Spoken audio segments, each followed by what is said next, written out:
Good evening! Welcome to the Deltahead stream. I am James Howell. Let me get this kind of adjusted a little bit here.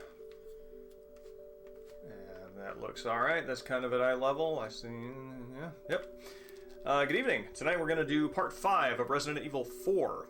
GameCube, professional difficulty, and Leon is most ways through the castle. I think we're getting really near the end here. We're about to come on Raymond Salazar's gigantic statue self, and because that is a thing that can exist in Resident Evil 4, which certainly would not work with the grounded nature of the other entries in the series. So, but yeah, let me get the iPad up here. I'm very excited to have an early PS2 game on the way called City Crisis, which has a very Dreamcast feel to it. It's a you're piloting a helicopter, and you have to put out fires and do rescue people and things like that. And it kind of feels like a Dreamcast game in a lot of ways.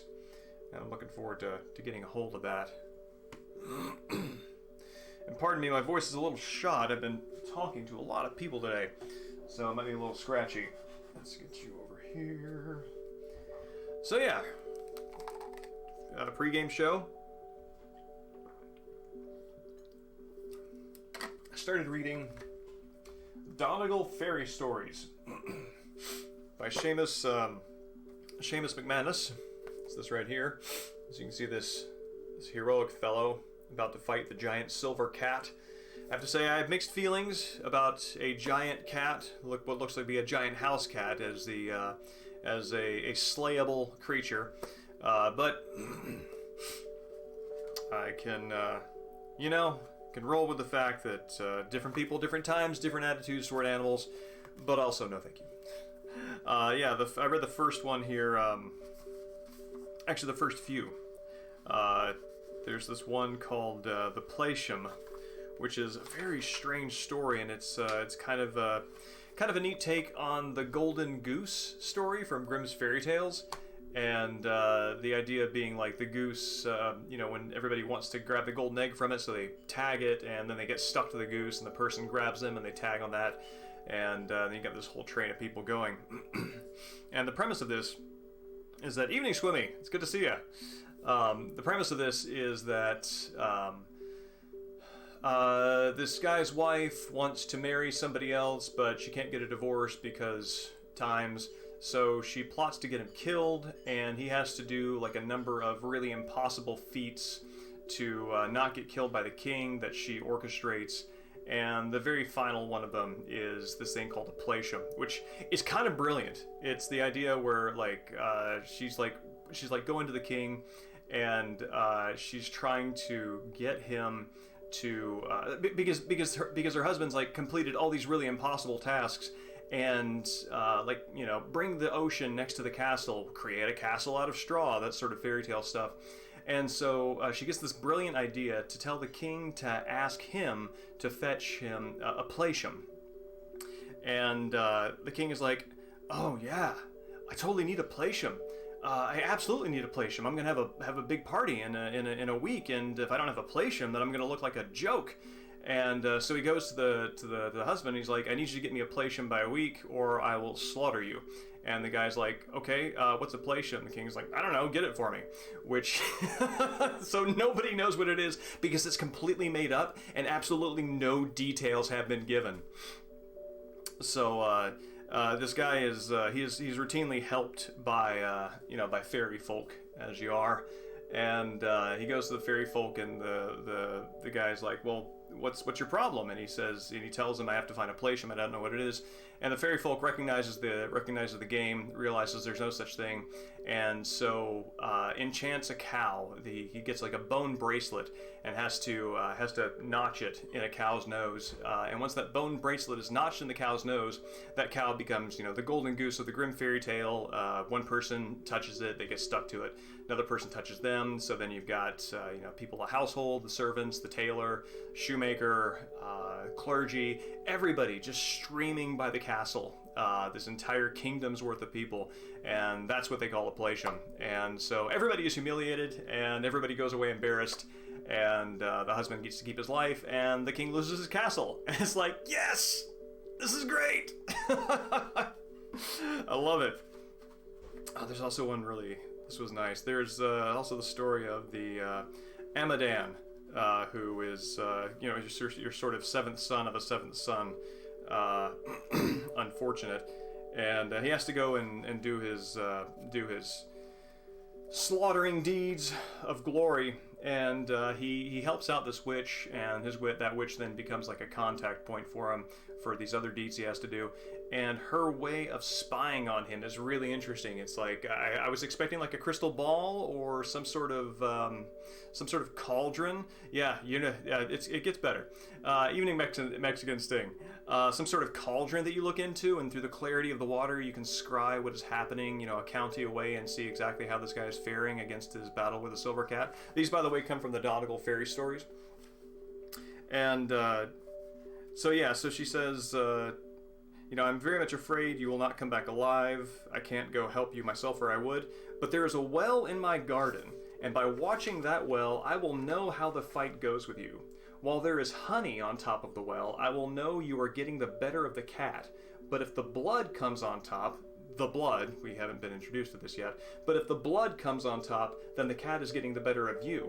And if the blood stays there, I will know, my poor Amadan, that you are dead. So yeah, apparently she's got a well that can contain both blood and honey, and whichever one comes out on top indicates who is winning. And it finally ends with both blood and honey mixed up together in this congealed mass, because both the cat and the guy kill each other.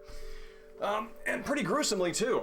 He gets slit from jaw to nave. Very much a Shakespearean kind of death. But yeah, and that is not out of place for the game that we're going to play tonight, which is Resident Evil 4, where I believe we are mostly past the eviscerating deaths.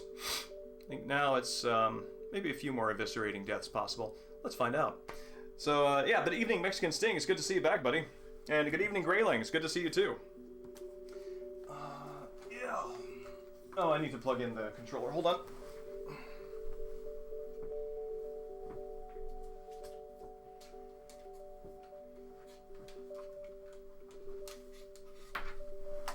Oh, there we go.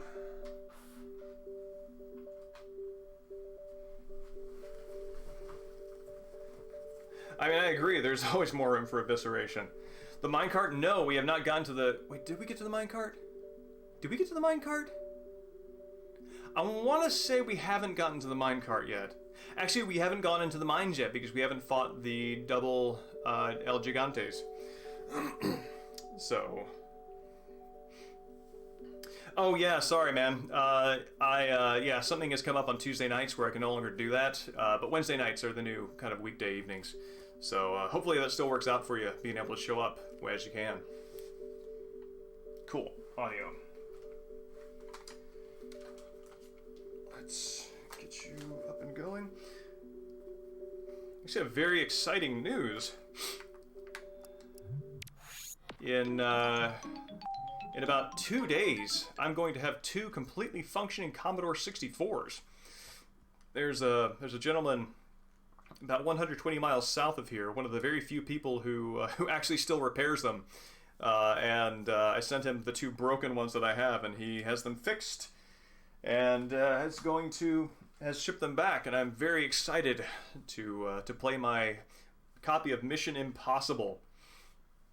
That I have burned on cassette? No, I guess you can't call it burned on cassette because that's still a pliable medium. But yeah, no, that'll be fun.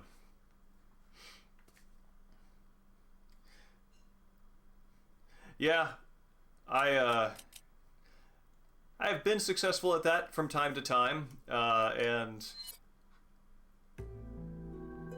as the benefits of remaining somewhat publicly visible become clearer over time, at least for me in my circumstance, I have to sort of moderate and be a little intentional with how I do that. That's right. The last time we did this, I fought Salazar's right hand, or Salazar. Yeah, Salazar's right hand. Oh man, I found on eBay. I found a 5 1/4 floppy disk holder, which looks exactly like the ones we had when I was a kid, and it's like $30. And I'm thinking, like, man, I don't need this, but do I even need any of this? And am I in for a penny, in for a pound? And it's a rough call to make. I think this might be the first time I've come to this guy where he has had a shooting gallery, and I've also not had Ashley in tow. So, I like that he just observes my ill fortune. It's just like, well, whatever. Everybody loses a party member sometimes. Evening, Dustin. I have been well. Likewise for you. Hope you're doing okay with the cold. I think it's kind of gotten down to where you are.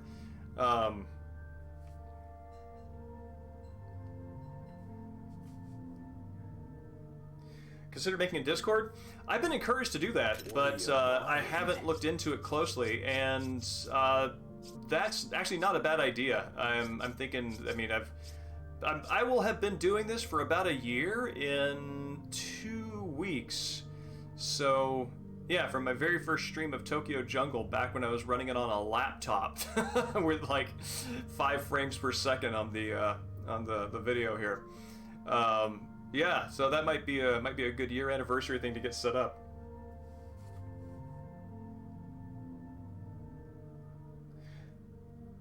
Oh yeah, no More Heroes is a personal favorite, and I'm very excited about No More Heroes 3. Especially interested to see how well the item system, or the cooldown item system integrates into the gameplay, because it's part of my brain says it's potentially ooh, yes, I will in fact upgrade this mine thrower. Is that old stranger? Part of me is a little concerned that the purity of the sword and slashing gameplay might be complicated, but I guess there's always the option not to use them if you find them so.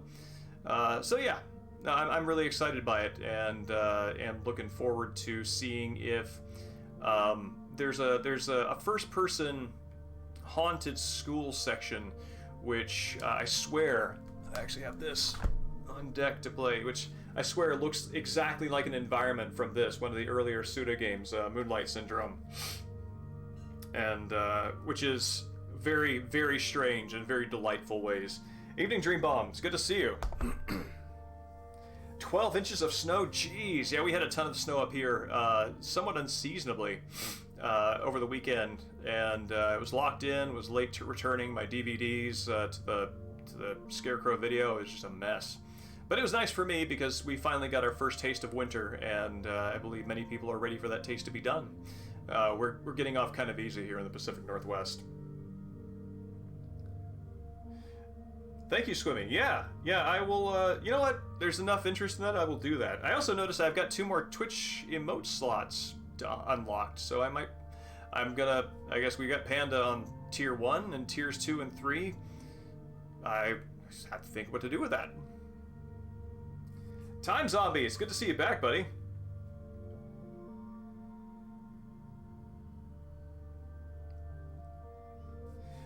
Yeah, Iceman Dan, and not just sub-zero temperatures and power going off, but a civic engineering infrastructure, civil engineering infrastructure, civic also works, that is not designed at all to handle ice or anything like that.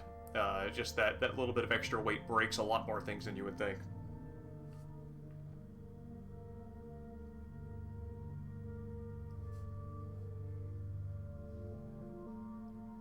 Oh my God, Grayling, I hope you're all right, man.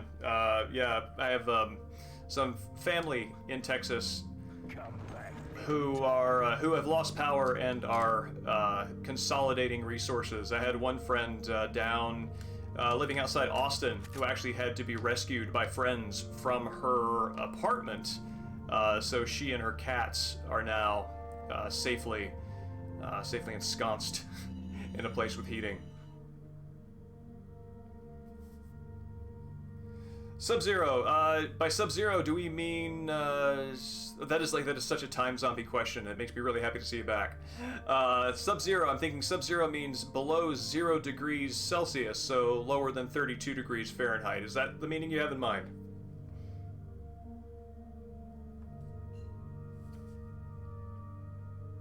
Yeah, we've had we've had life-stopping, city-stopping, business-stopping snow several years in a row here, and I still don't think we have a single street plow.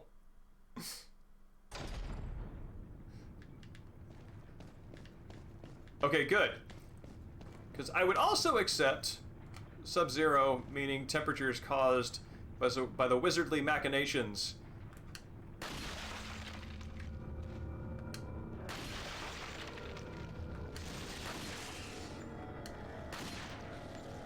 of a particular classic ninja warrior.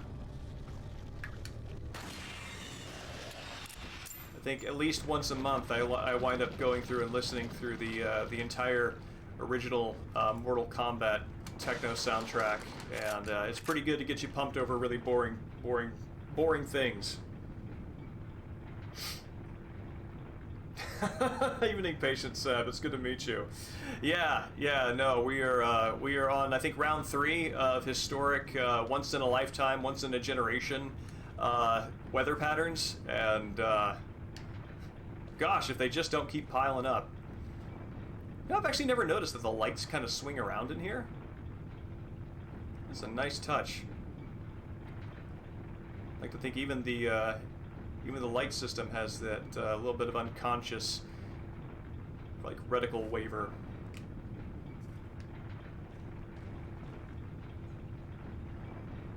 Yes, Swimmy, that is the goal.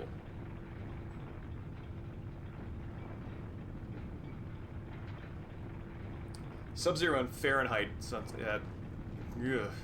I have been that cold or near that cold before without heating, and it is a miserable experience.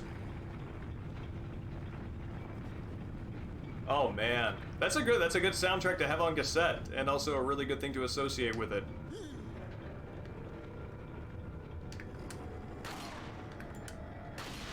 Man, this gun is really coming through for me tonight. Oh, there's a ladder here. They can get me.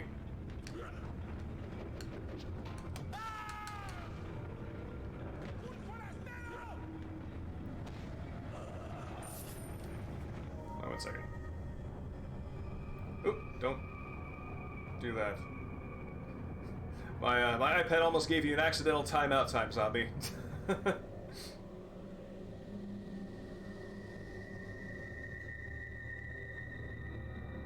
The boulder can blow up from explosions? So it actually has HP. That's crazy.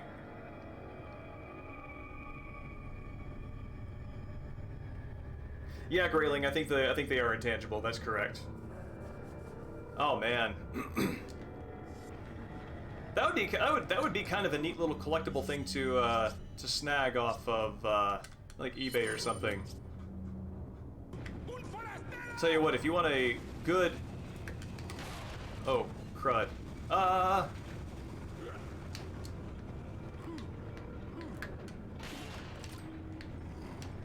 Let's just kind of send you flying back there. I would really like to shoot that while he's down, take out all of them.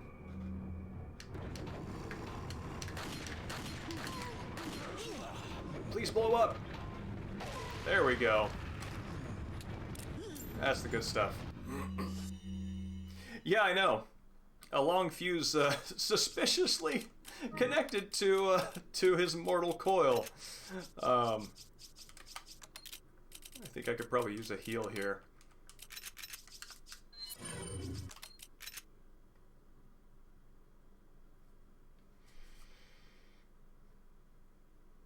Oh man, another really good soundtrack, if you can find it, is the Super Mario Brothers movie soundtrack. It's got a surprising variety of music on there. One of them being a... Oh, let's get away from that. Uh,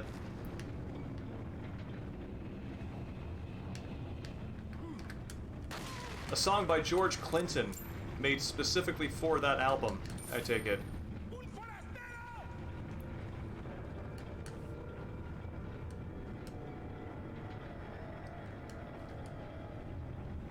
Was not made for the album? Oh, man.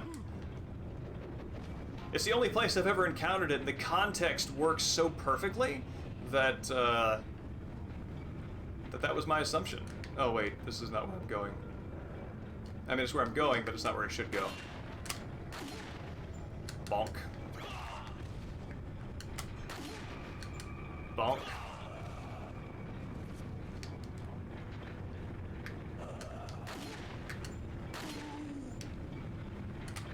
I remember when I was a kid and I saw Bonk as the kind of flagship character for the TurboGrafx 16.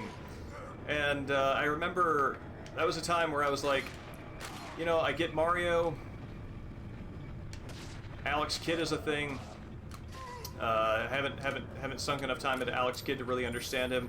And weirdly, I thought Master Hudson from the Sunsoft Adventure Island Wonder Boy games was something on that level. But yeah, I remember seeing Bonk as a face of a system and thinking like, oh God, not another one. I don't have time for this. Just for some reason, that was my concern.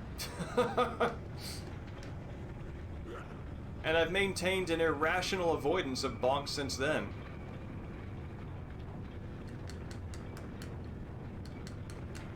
As I turn away from talking about a dumb video game mascot to find out people are talking about an entire state being frozen. Description still says Tuesdays and Saturdays.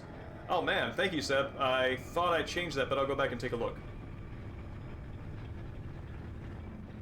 Yeah, the Super Mario 2 movie, the Super Mario 1 movie, it's very weird, and it's one of the, it's an instance where, you know, that IP was not pearl-clutchingly, you know, coveted for like brand identity at the time, so there was like more freedom to do weird and strange things with it.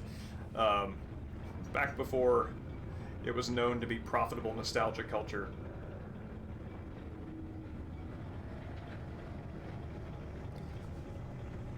Guy who did the Ghostbusters theme song.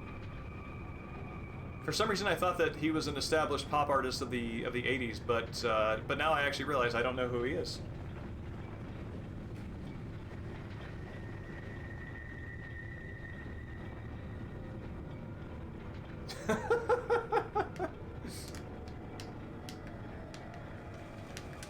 Oh, dude.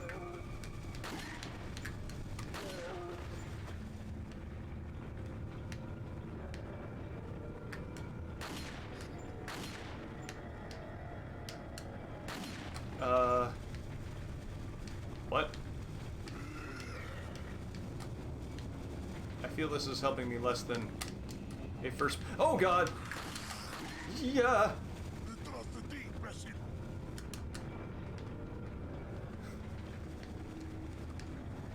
Is he gonna climb up with that thing lit? He is!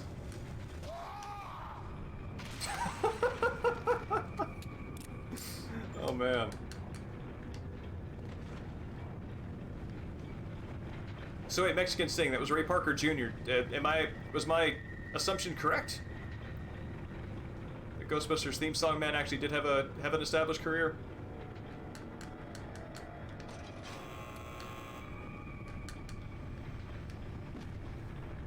Yeah, I actually feel like these guys are having the same amount of difficulty with their grenades, with their sticks of dynamite that I do with the grenades in this game.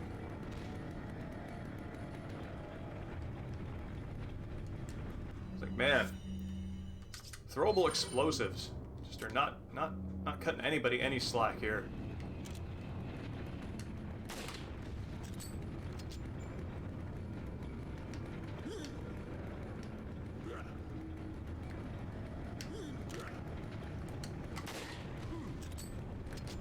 See, that keeps him down. We could probably just do this.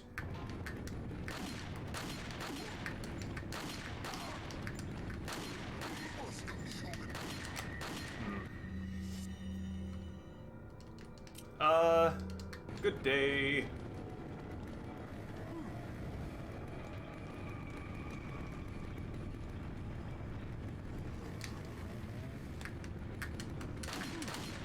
Okay, shotgun.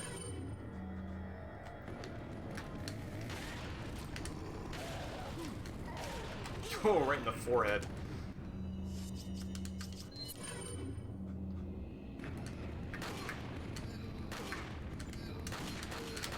Almost said right in the for Leon, which I would like for Leon to refer to anything this hemisphere as his for Leon.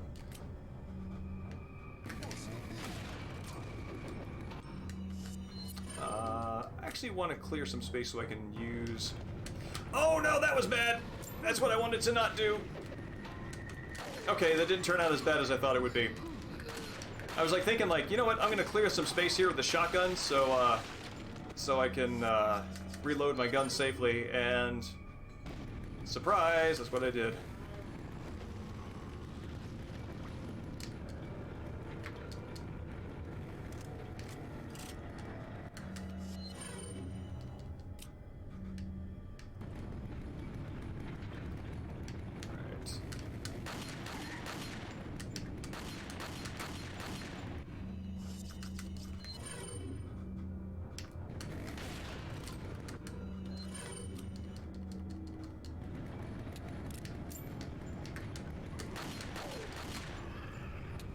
I like that enemies can no longer run once the Las Plagas parasite pops out. Makes me think that the Las Plagas has been backseat driving this entire time, and now that it is finally the dominant consciousness, kind of doesn't know what to do except flail around. It is in fact harder than it looks.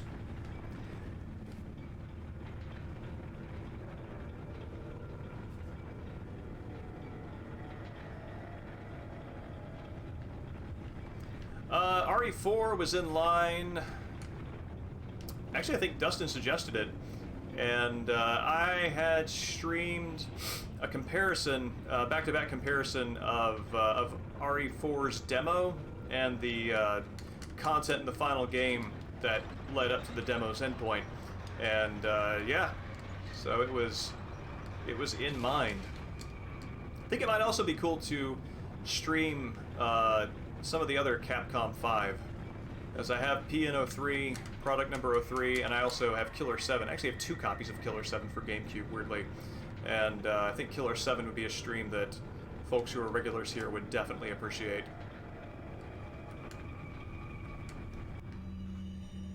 Alright.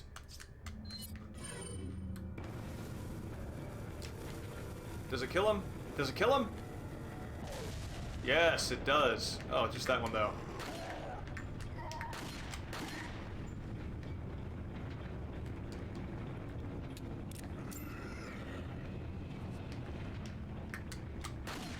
No, no, no, dude! Ah!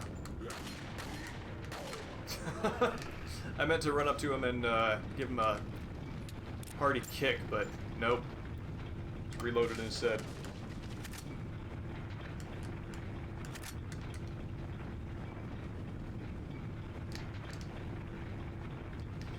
That's interesting, Time Zombie, because I think that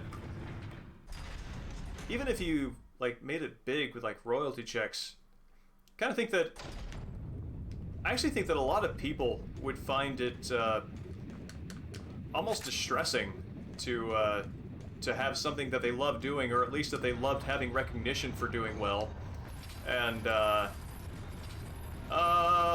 then no longer do it because the money is there.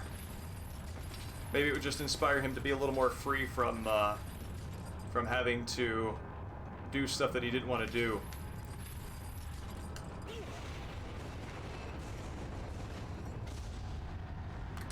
All right. Yes. Part of me always wants to accept the challenge of killing both of them at once. But the part of me that loves a good set piece always takes over.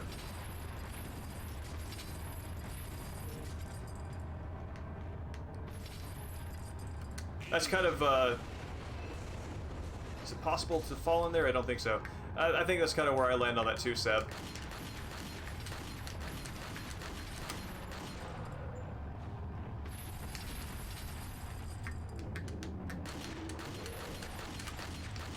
Yoinks!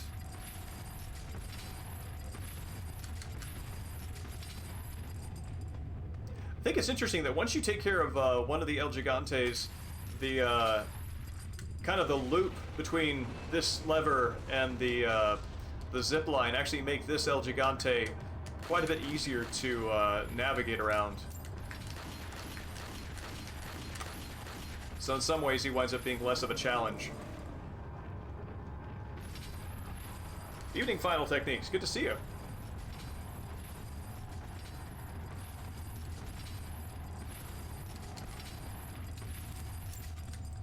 Yeah, Final Technique, I was actually looking at that kid's book that you made recently. I was looking at that again, and it's very charming. Yup.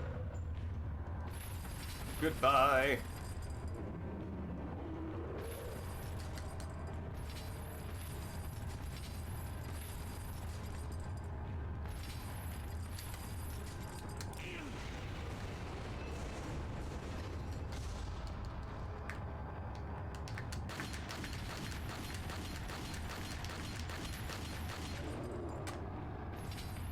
Oh right, I forgot this part.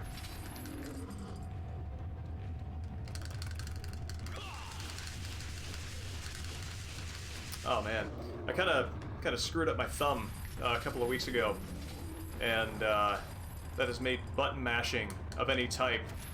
It's taken that off the table for a bit. Where am I? There I am. Good.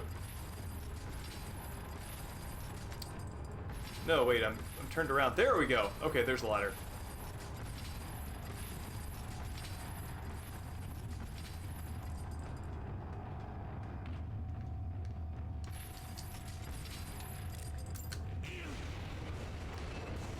I've never stayed on that platform long enough to actually get shaken off. I wonder if that, if you actually can.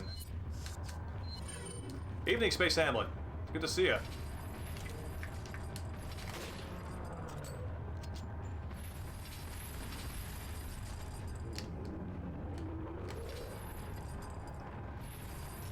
Oh yeah, Space Hamlet, I wanted to share the good news.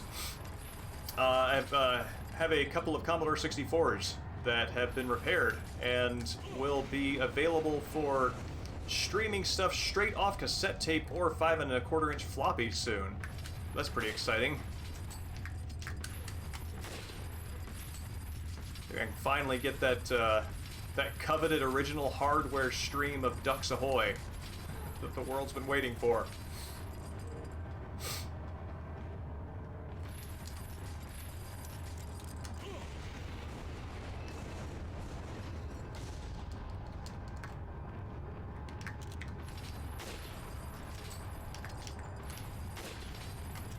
I imagine, yeah, absolutely, Swimmy. If you if you can speedrun this thing, I imagine this would feel like an absolute time sink. This seems. What's my damage looking like on this? So I'm getting 12 per shot. This is giving me 2.8 per shot. Jeez, this is absolutely the most heavy hitter.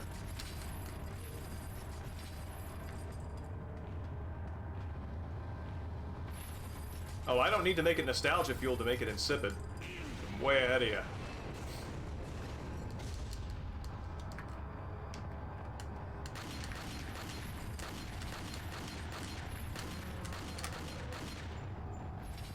There's a YouTube channel. This fascinates me. That. Oh, goodbye. That. Oh, what was the game? It was the Bruce Lee game for Commodore. I think they also put it on ZX Spectrum and Atari and whatever one of the Amiga consoles was at the time. Fun little platformer. I've got a lot of really good memories of it. But yeah, it's this thing that next to nobody knows about, and at least now anyway. And it's got these old, cool. These old software crackers on there talking about all the bugs that it has, and you think that it's going to be kind of things like level skips and things like that, but it's actually goes in the code and finds things in like the basic line code, find things that are screwed up by it. Oh wow, I don't even know why I came up here. It's just force of habit at this point.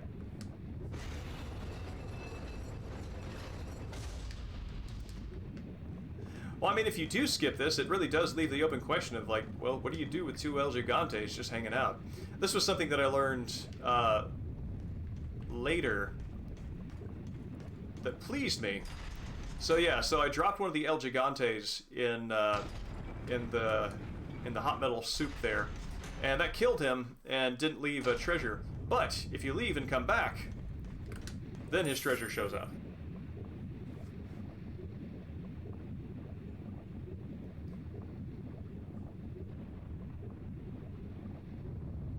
Catching up on chat here.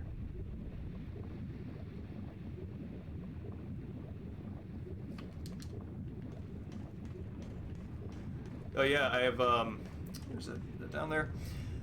I managed to get Impossible Mission on cassette. I have a disc drive for the C64, but the only thing that actually, but it's sort of half broken. I have a cassette reader for it. In order to get Impossible Mission to run on there, I downloaded the dumped cassette file. I downloaded that. Oh god, this area. Converted it into a WAV file, burned the WAV file onto a CD, and then recorded the CD onto a cassette, so it's got all the data screeches and everything. And then I put that cassette in the thing, and it loads perfectly. It's a complete working copy on original hardware, and it kind of blows my mind that something that roundabout actually bore fruit.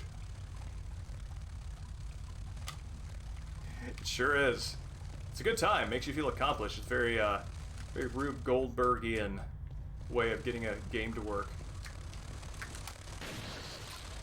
These guys, if I'm remembering right, as long as you down them into midair, they die pretty, like in just like one hit.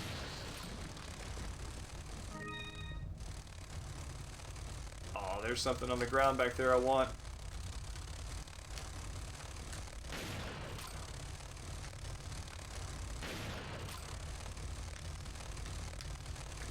There. Bella?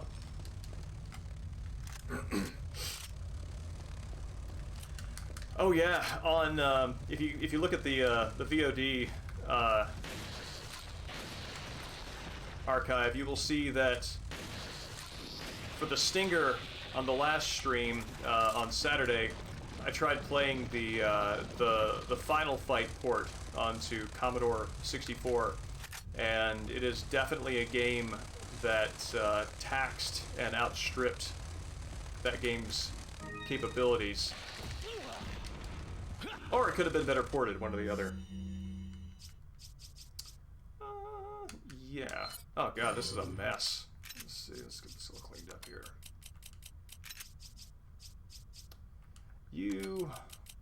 There are enough of you that you get your own row. Oh wow, I've got like 3 first aid sprays. Where did those come from? First aid sprays are like jars of mustard. Back when I used to go to the grocery store, I would always think, oh man, I'm running low on mustard. No proof of this whatsoever. And then I would buy mustard and bring it home, and I would put it right next to the 4 other bottles of mustard hanging out in my fridge. Each one of them bought under the assumption that I had none. And that's kind of what I'm imagining this first aid situation is here.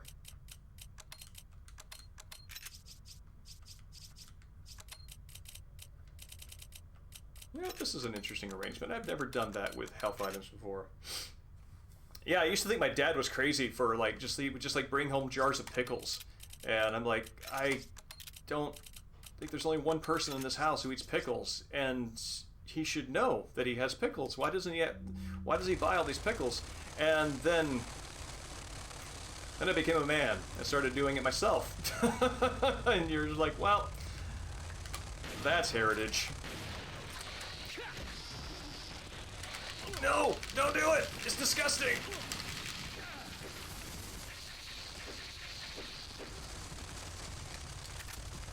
No. Just gonna help everything I can find with that. Pickle of choice. Oh, no, I hate pickles. I find them disgusting. And cannot abide them.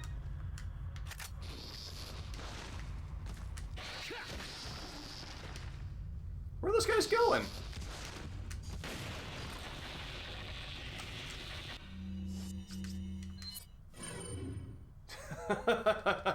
Yeah, no,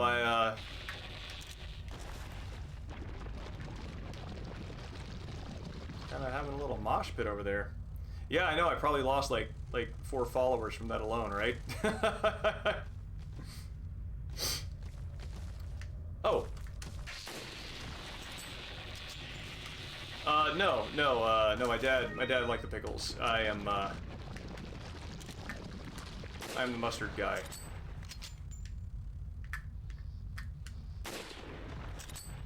This is an absolute waste of this particular kind of ammo.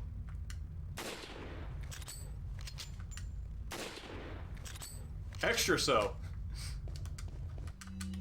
Not even doing my own joke right.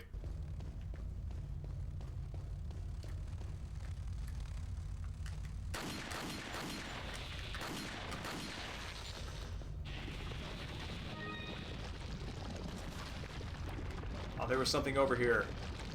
Oh no, it faded away. That's the entire reason I came back.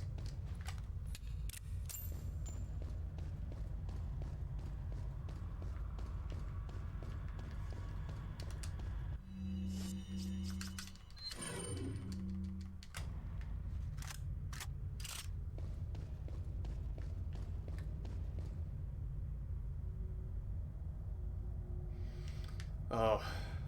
Well, I don't think I want to feel old, but everything around me in the world conspires to turn out that result. So just keep heaping fuel on the fire, Time Zombie.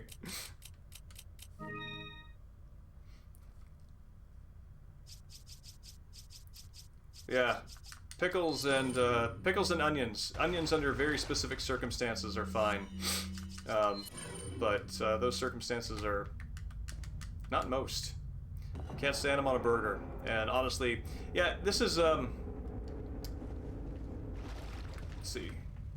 Pickles and onions are 2 condiments that are foods independent of their condiment status. Nonetheless, I can only think of them in those terms. So when I think about do I like pickles and onions, I don't think about fried onions, I don't think about onion rings, I don't think about anything where onions are used as some sort of ingredient. I think of them as a garnish, and I find them vile on principle. And yeah, tomatoes have that status for a while as well, and then I realized that they were a crucial part of pizza, which turned me on them.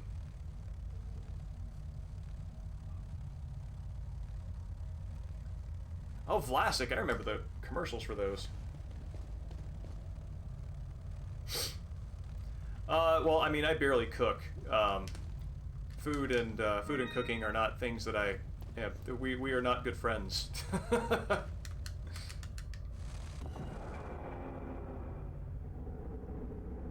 Where does that light even come from?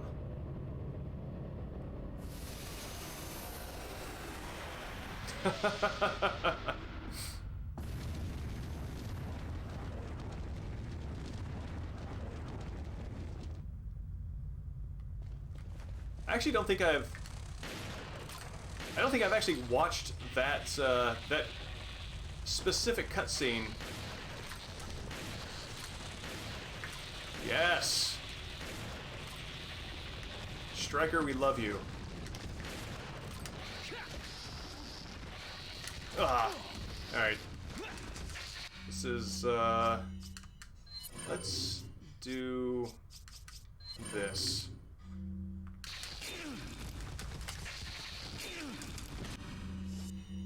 Okay, I wonder who that killed. Hopefully it's not me.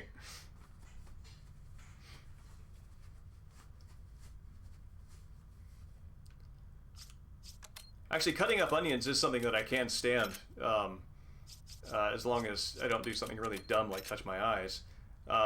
It's just the actual processing of food and turning it into things and applying heat to it in ways that are... Oh god! There's still one alive. Okay.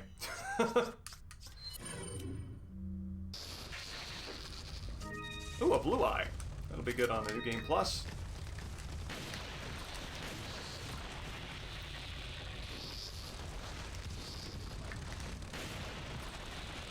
Please, nothing to be behind me. So yes, being able to cut onions and do otherwise unpleasant prep things, that is something that I can bring to the table, manner of speaking.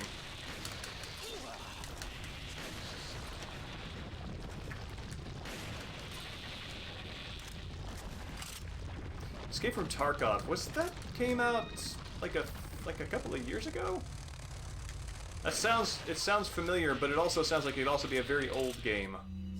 It has that kind of name.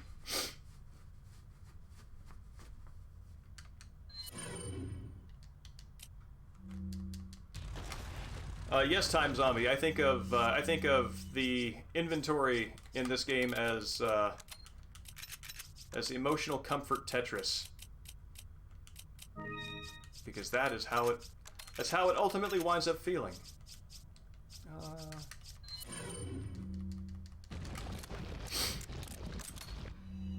Battle Royale? Okay, that sounds about right to me. I vaguely remember some controversy was attached to it, without remembering specifically what. Oh, that doesn't push him back, you're kidding me.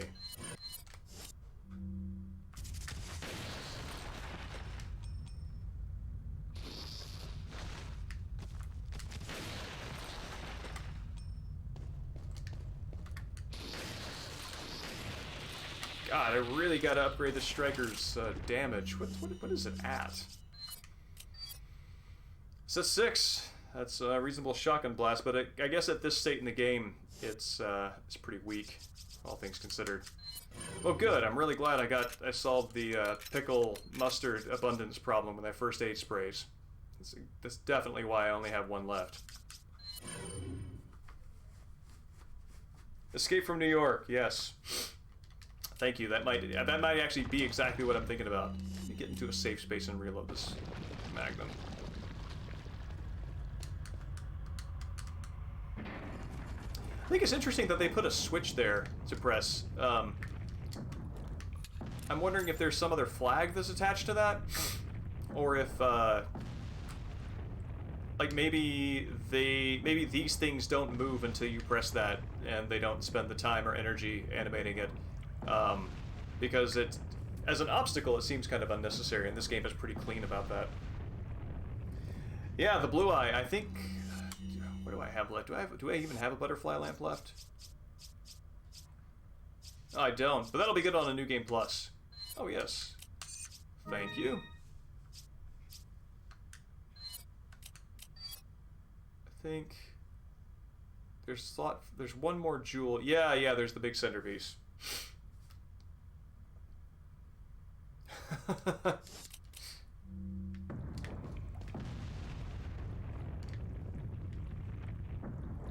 This is giving me some pretty horrified Code Veronica flashbacks. There's a particular death that this is reminiscent of.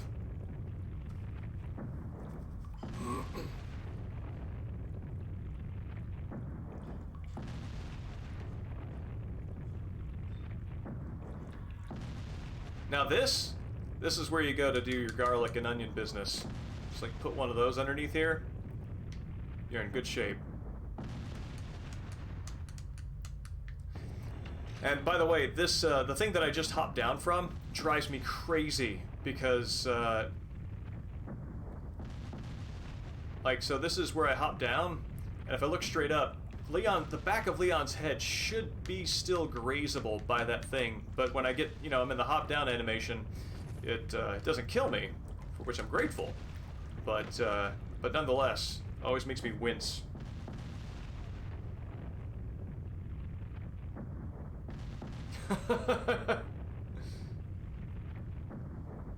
Okay.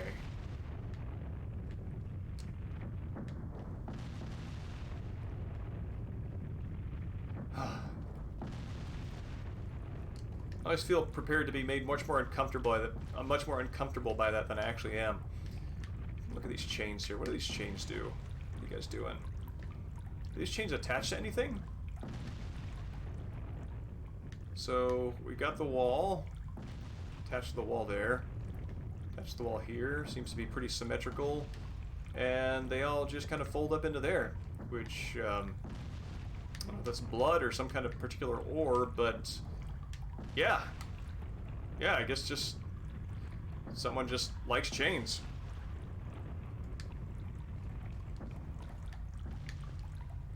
I mean, I am open to finding out.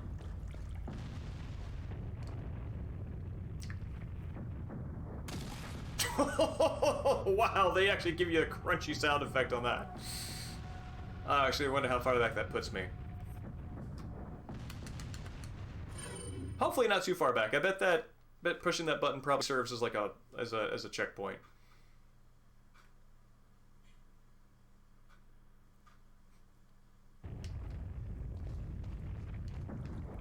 I just kind of want to hear that again.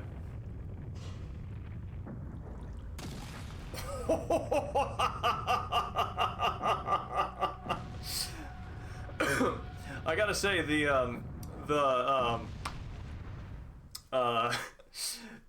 top down to where you have to sort of like theater of the imagination visualize his bug squashed body is a little more gruesome than the actual thing itself, because he just looks like he's having a good lay down there. Yeah.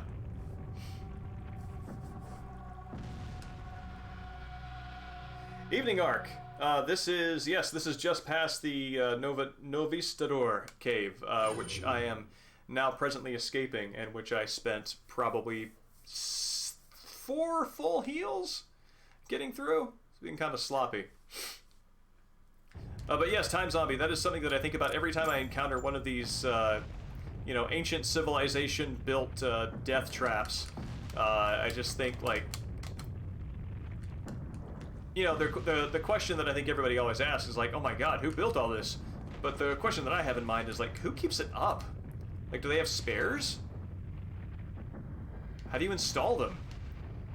Is there somebody whose specialized job is just to kind of cinch up the chains? Actually, let's see. Kind of looking at this this chain pattern here. This is the thing that I'm seeing at the end of the hallway, and they do go up into the ceiling, like they do at the end of the hallway. See right here, we've got this. So I'm wondering if maybe this was put in anticipation of one final stompy bit, as I'm sure they're called.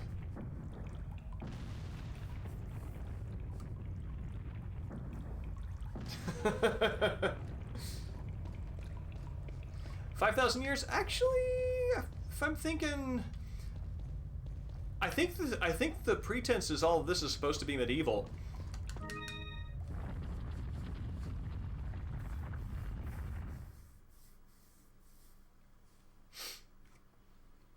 Oh yeah, absolutely. They light the candles and make sure they use like a special kind of, you know.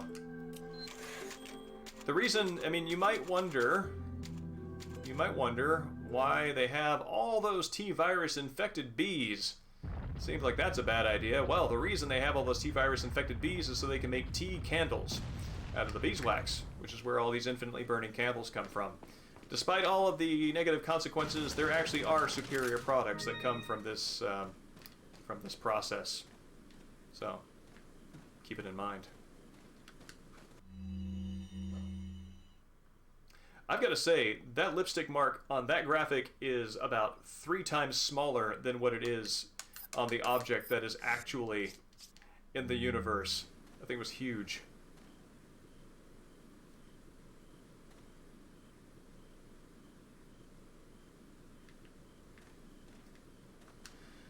I don't know, man. Middle Ages, they built things to last. What are you buying? Yes. Is that all? Is that all? Is that all? Is that all? Been waiting on this striker for the whole game, and you betcha I'm gonna make this thing pay off. Reload speed. Let's sell some things. Come back anytime.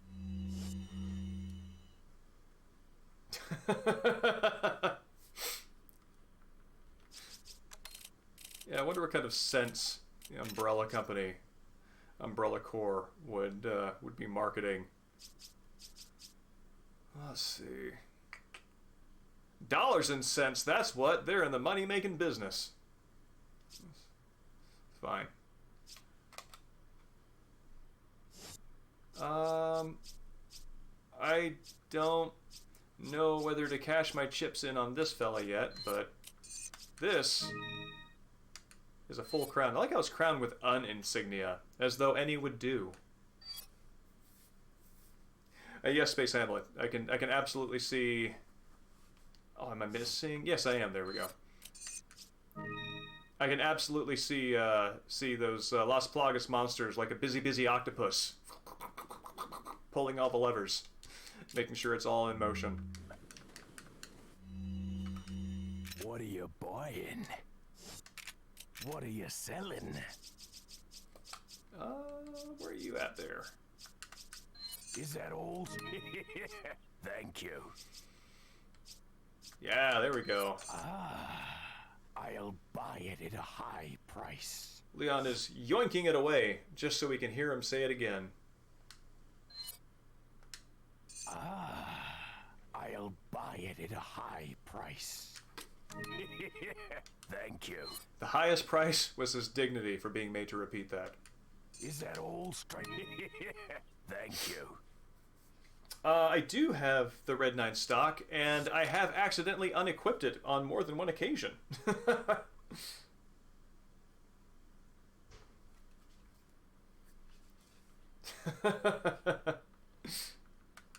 What are you buying? Alright, so I do... Red 9, what do you... Oh, yeah. Is that all? Let's, Thank you. Oh, yeah, the exclusive. I like that. Increases the firepower beyond the weapon's threshold. As though by pulling the trigger once you have the exclusive activated risks shattering the whole thing. Dare you risk it all with this bullet?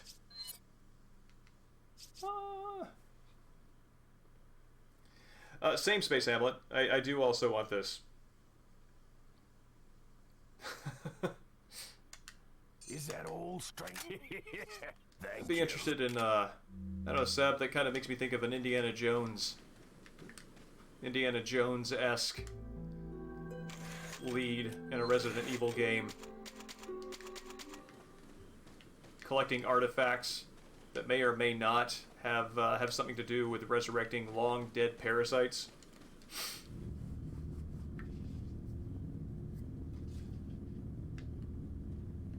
Final technique, do you mean the thing that I just said or the merchants?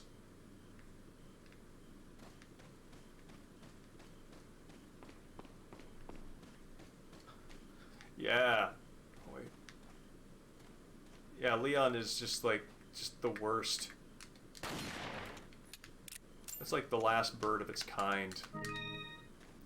The one that hatches out of weird gems. And Leon just destroyed its only habitat.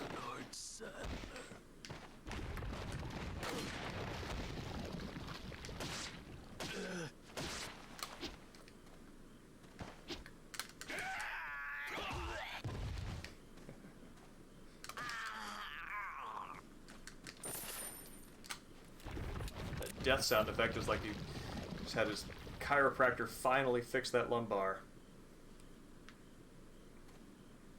Oh yeah, Time Zombie. I'm pretty sure he's got a very active eBay page. It's where all the stuff is going straight away.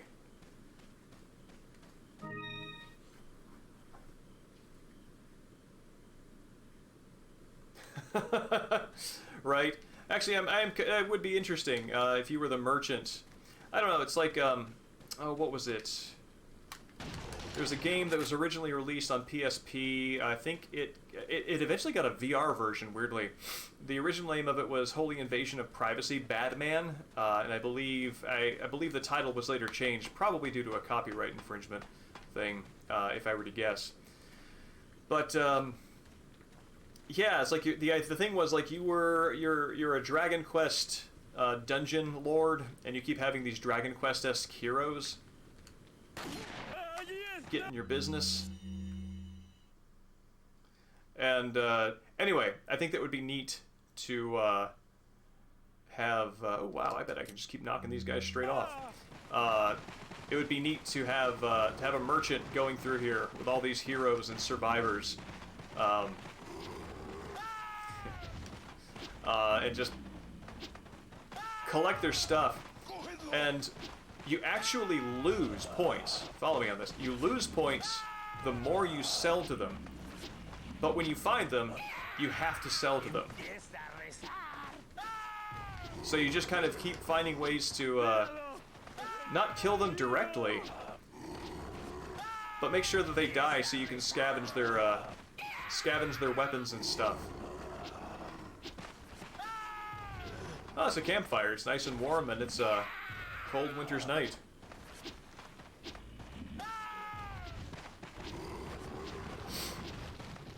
Oh yeah, no, I haven't played Stubbs the Zombie. I actually remember there was when Hideo Kojima was doing his blog, he referenced Stubbs the Zombie as the inspiration for a zombie game. I'm just gonna stay here and do this for a while. The idea is it's an online zombie game. You go in there, you're a zombie hunter, and you keep killing zombies, but if you die, then your character becomes a zombie and you're forced to log out. But the longer your zombie character remains in play in the server, your user account still racks up charges. So you have to kind of either hope that somebody kills your zombie before it costs you too much money, or you have to double down, go in there, create a new character, and go try to kill your old one, so it stops costing you money, and that's kind of brilliant.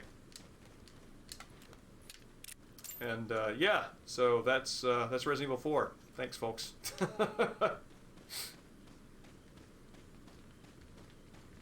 Let's see. It's actually kind of fascinating to me to see this. I don't think that this kind of destroyed architecture shows up anywhere else in the game. I think maybe they reused bits of it during the island sequence, but this is kind of a one-off for this sort of environment. Yes, pyramid scheme is exactly what I thought of when I heard that too, Seb.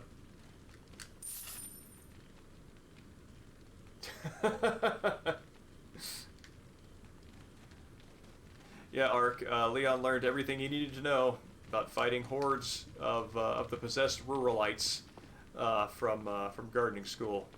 Just keep trimming the hedges, they called it. Trimming the hedges.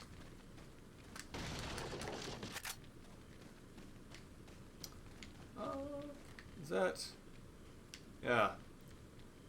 Yeah, a well that goes down exactly 3 feet, conspicuously not an exit. I'm really curious. I feel like this is meant to happen, like I'm supposed to be avoiding these guys and trying to do this on the sly. So I'm actually really curious to know what this set piece would look like if I had not killed all those guys, because I can't think of any other reason why they would give me a button mashing prompt, and my hand isn't super happy right now, so I'm not going to do that.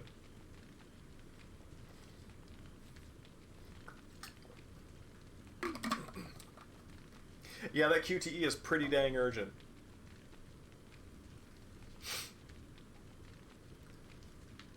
Yeah, Iceman Dan, I think that, I mean, you know, as far as I go, any time there's the opportunity of somebody falling down, there's comedy waiting to happen. So I really do enjoy how many ladders they do place in this game. Also that, you know, Leon, we saw like right in the opening in the village, Leon just kind of took the plunge straight down from the watchtower and landed on his feet just fine. So I think really the only thing that determines ladder damage is intent. Did you mean to fall? Then you're fine.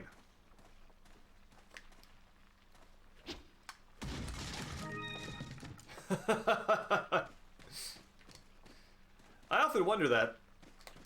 That's actually one of the reasons why I think some of my old DualShock 2 controllers are less happy in their old age, and one of the reasons why games that require the pressure-sensitive inputs fare less well with that hardware, because after so many button mashings, the second and third degree of sensitivity is it's kind of shot.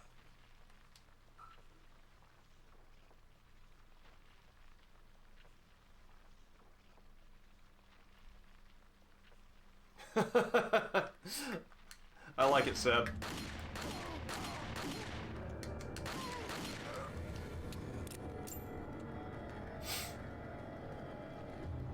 Turbo button now might be the only way that I could complete a European extreme playthrough of Metal Gear Solid 2.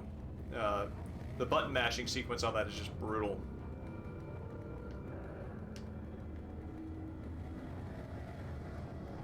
But I also think that I don't know how many turbo controllers they made for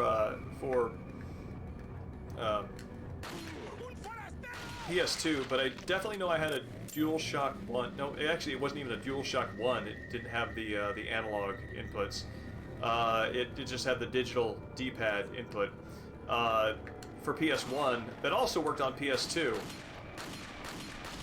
and that's what got me through a few games that that had pretty intense button mashings.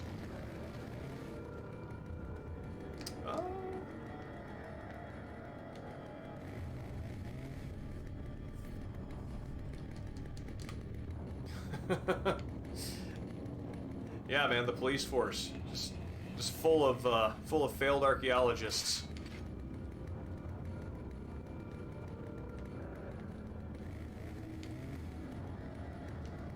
Well, we were digging for bones, and then we realized we had bones inside us all the time.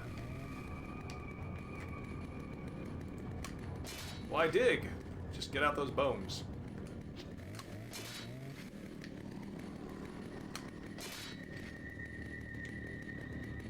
Somebody down here? I kind of feel like there is.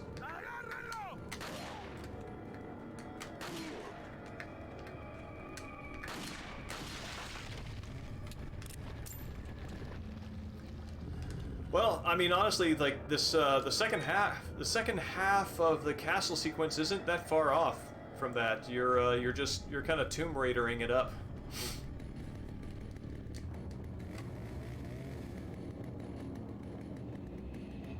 I agree, Mexican Sting. I have since come to appreciate how the only instance in recent memory that I can think of where I felt like button mashing worked is like in an action game like God Hand, where like when you get them in the QTE prompt holds, and you have to mash your button really fast to keep piling on damage. That feels very good, and it's one of the few instances where the button mashing isn't this sort of arbitrary gate for making it to the next sequence. It's really just how much power you're going to get out of a particular move, and that actually feels good, and I can get behind that. But in general, things like I think The Last of Us. What? Yeah, okay, AI is kind of broken. Things like The Last of Us, trading out button mashing for holds is quite welcome.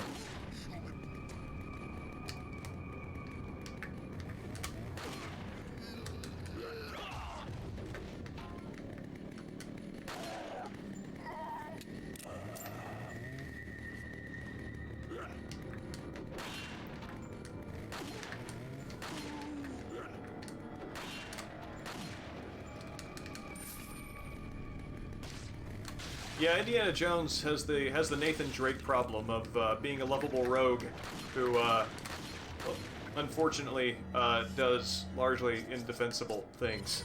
If you're looking at it on its face.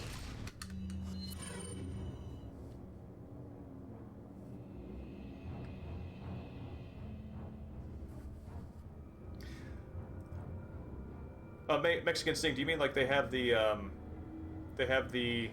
option to turn off QTEs, or is that just like they remove them completely?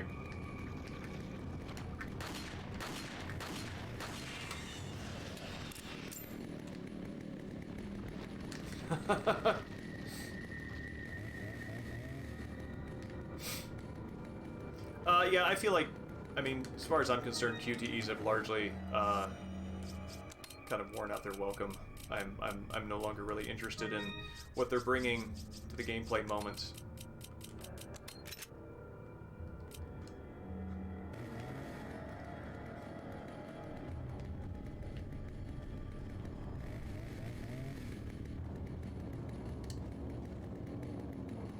Yeah, I agree.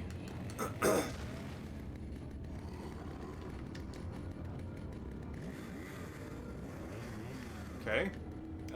Well, so one of them can't find the ladder and the other one's hard of hearing. This sounds like a buddy crime drama comedy in the making.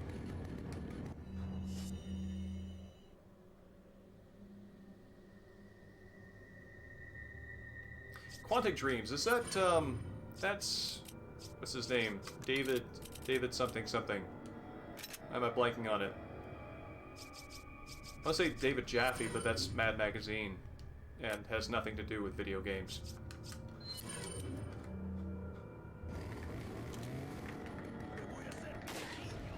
Cage, yes, thank you.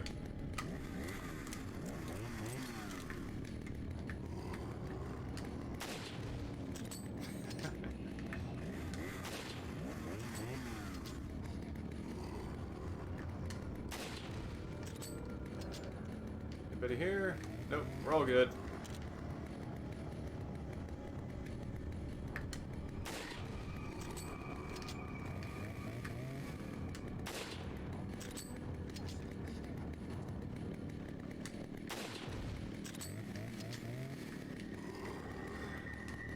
You might question why these enemies are called doctors, but I gotta tell you, it takes the kind of resilience to get shot in the head 15 times and keeps going to make it through something like any kind of graduate program.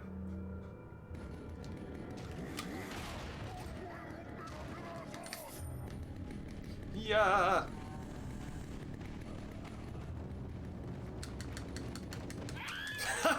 I didn't know that. Anyone who was on it, I just like pushing ladders, folks.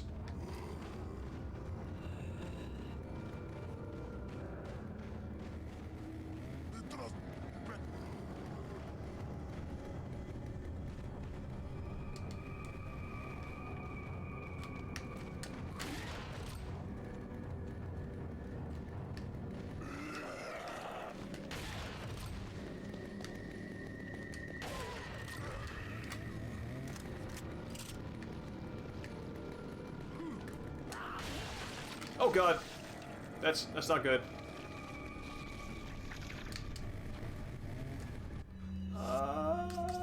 Can we do this? This is gonna be a bad idea. That's gonna be a bad idea. Yep.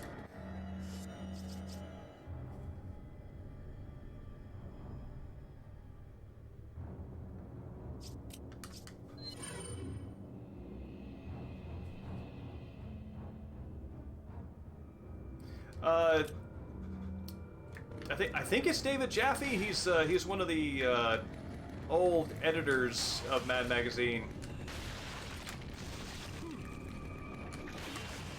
I could also be misremembering somebody's name.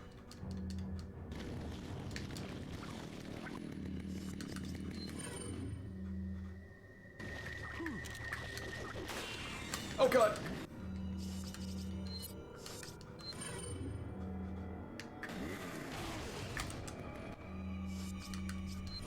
Alright.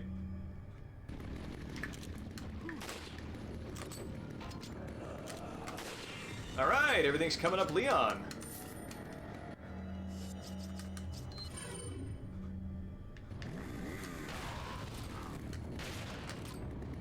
Down in front, buddy. I can't see the dude behind you.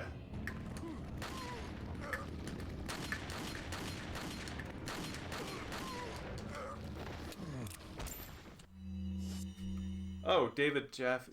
Who am I thinking of? Is there a Jaffe that worked on Mad Magazine? I feel like there is.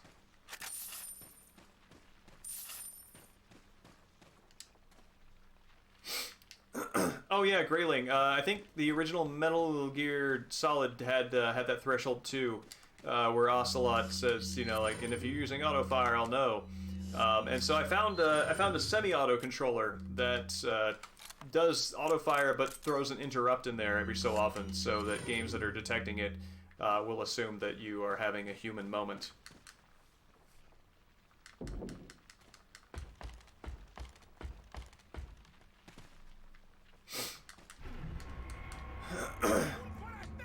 Oh, come on, guys. Catch up.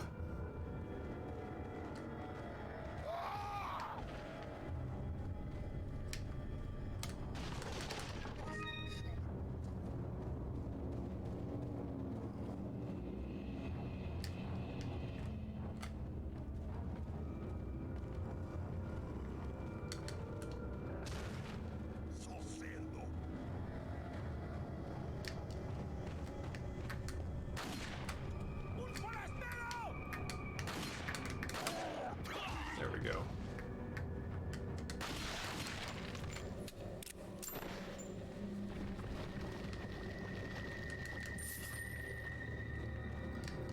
Yeah, I'm pretty much okay, and I mean, I value skill thresholds. I like hard games. I like challenge settings. Button mashing is one thing that I do not feel tests anything I am interested in proving. So that's a design idea I don't really come to the aid of.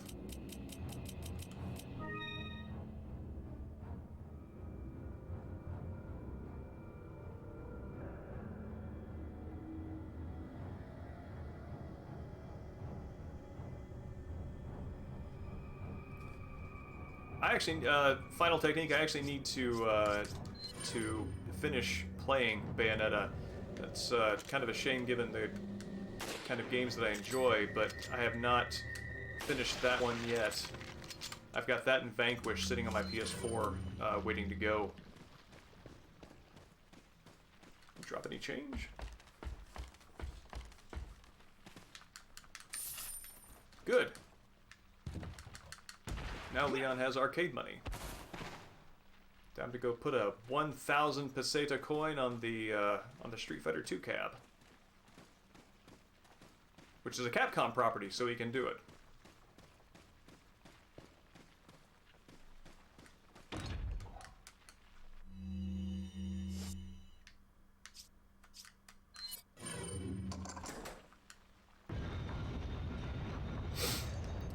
Timed button inputs, I feel okay about myself.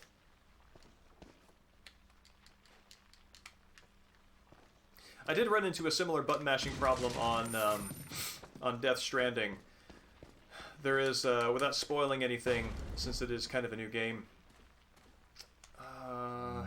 Yeah. Without spoiling anything, because some folks still might not have played it, there is a threshold at a specific moment where you can't progress unless you button mash correctly, and it gives you the prompt to really smash the button. And I'm actually really good. That's one of the reasons why I can injure myself like this. Is I'm actually really good at tensing up like forearm muscles to get a really quick tap going.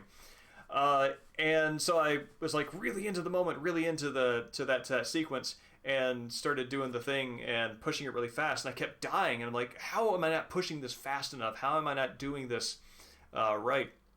And so then after like my 5th time playing through it, I was like, okay, all drama and pathos have been completely squeezed out of this moment because I'm thinking about it as a game. I just very sarcastically started tapping it like that, and that cleared it, and I put it out of my mind until we're talking about it just now. And I'm thinking actually that might have maybe was something where it was detecting a button press threshold. I don't know.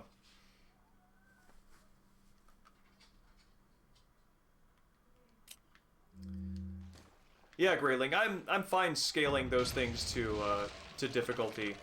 I think those can be pretty fun. Is that the only one? Nope, there's another one.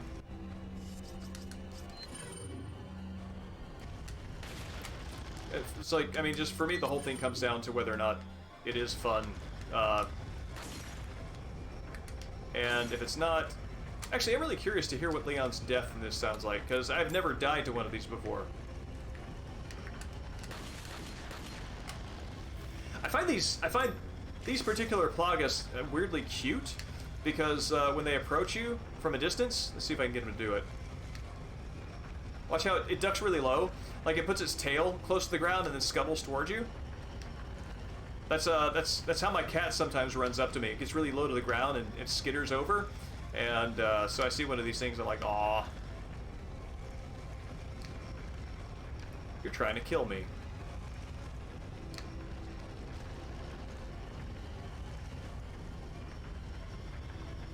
This is very generous. There we go.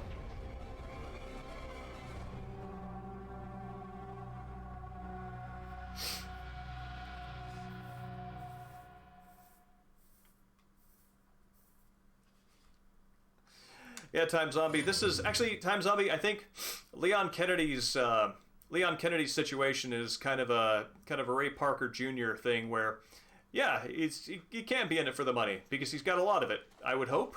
And at this point, you're just doing it because it's what you know how to do. And God help us, it is much better to keep people with this skill set employed doing exactly this than put them in any kind of contact with the public.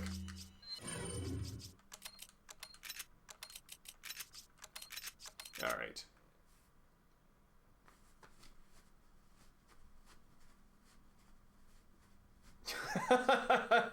That's fantastic swimming.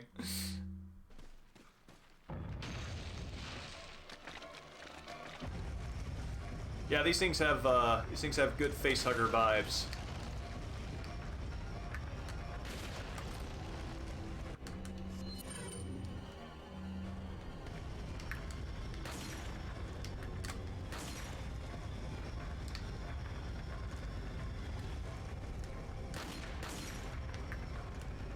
There we go. Oh, the scuttling sound effect on these things is so good. This is actually maybe one of the few instances where we can hear it purely, so I'm going to listen to it.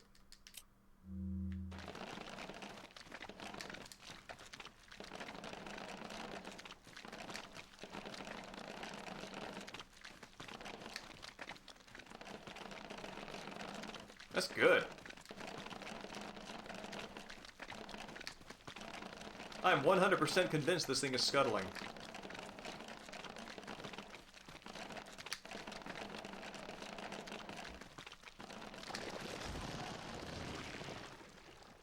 I also do like the sort of like twisting cloth polyester sound it has when it finally gives up the ghost.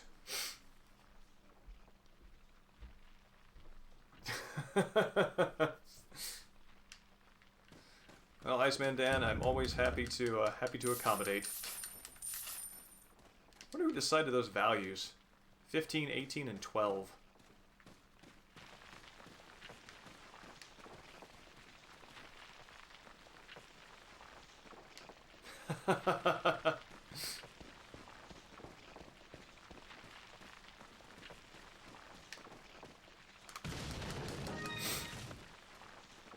Oh yeah, I did something the other day which was kind of fascinating. So you know, like if you put earplugs in and you can't hear what things outside of your head sound like, so all your eardrums are getting, it's kind of like hearing your own voice. You know, your voice sounds different to you than anybody else. So if you have earplugs in, any outside version of a sound is canceled out, so you're only hearing the part that's going through your vibrations into your ears. So yeah, I had earplugs in and I used an electric shaver, And I've got to say, like, the sound of the stubble being, like, kind of poked at with the electric razor is one of the weirdest things I have ever heard, like, inside, from the inside of my eardrum. I recommend it. I actually don't know how you would replicate that sound on the outside world.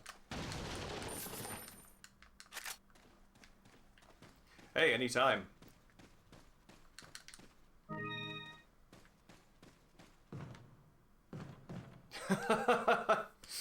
Ark, I think that if Leon, I don't know if Leon would react well to being quizzed on any. I mean, that's how he treats levers. He can spell your letters one bullet at a time.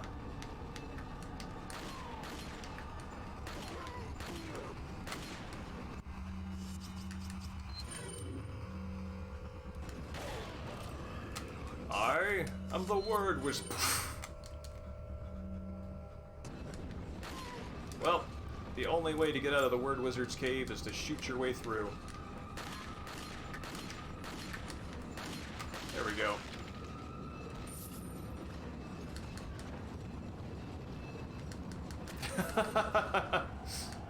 Yes, Leon's pop culture references would be exactly that, and he would employ them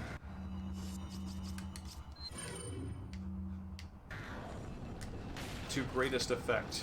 I actually don't know how to finish that sentence. Ooh.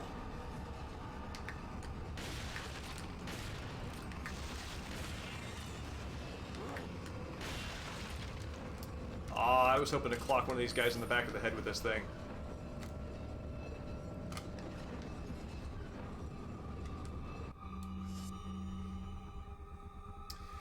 Minecraft segments, I do not have strong feelings about it one way or the other. I have always accepted it and did not feel it outstayed its welcome. I feel somewhat differently. I think there's a minecart segment. Isn't there a minecart segment in RE6? I think there is. Appropriately in the Leon section. Oh yeah, Time Zombie. I think if there's anything a zombie respects, it's going through an attaché case.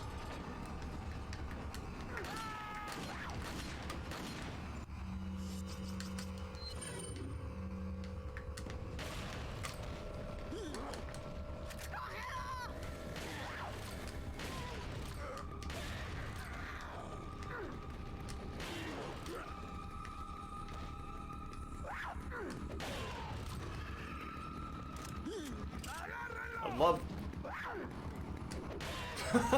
Wow, bad timing for you.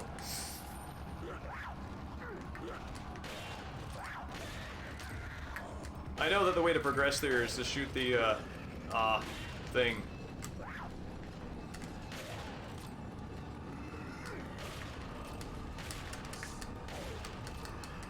I was hoping to, I just wanted to shoot a lot of them.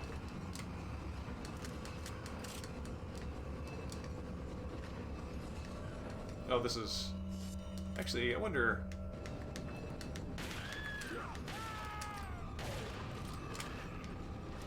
Even though you don't get any money from them, it is still very gratifying to make them fall. Virtual highlight. Is that sounds very familiar, Final Technique.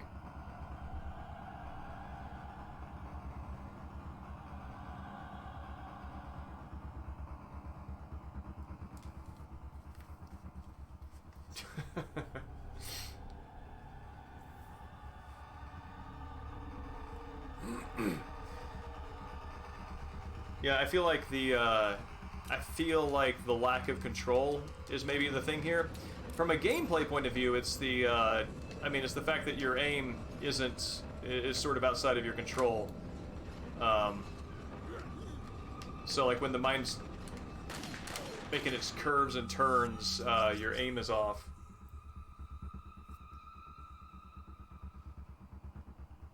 Apologies to whoever is asking about rebolation. No, I do not know what that is, and your name is coming up completely dark on my screen, so I cannot see it. But that is my answer.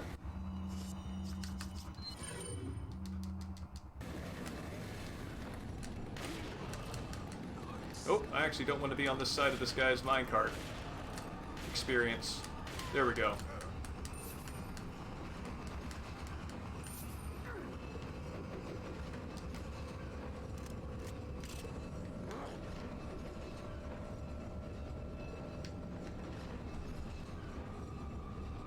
Yeah.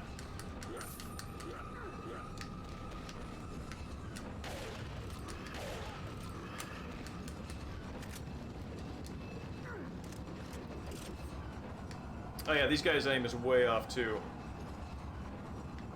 Yeah, this is where it gets a little janky, a little buggy.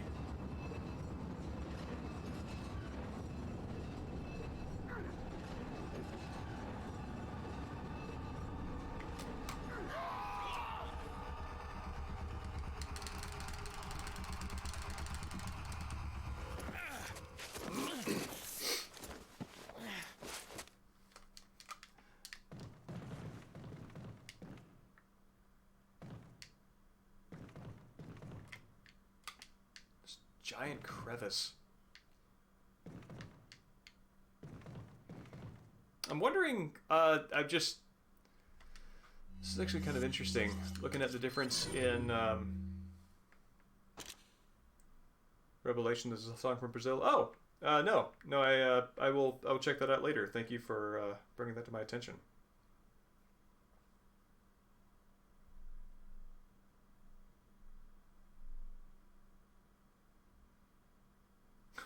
Actually, I think Time Zombie, I actually don't think you're wrong. I think this is where they go to die, because look at this.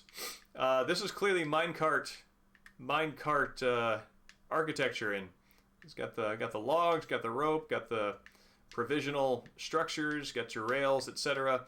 And then it ends, and then you come here, and there's this platform. There are no rails. There is no stopping station. And any any land that is secure enough to be able to handle a minecart ramming into the bumper at the end is certainly not doing that. So yes, I think this is designed specifically to dump things, bodies, in you know, that one bottomless chasm in Spain. You know the one.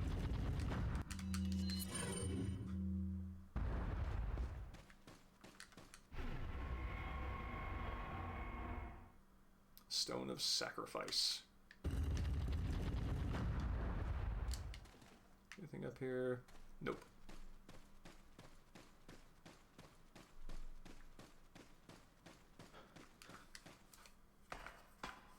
Pardon.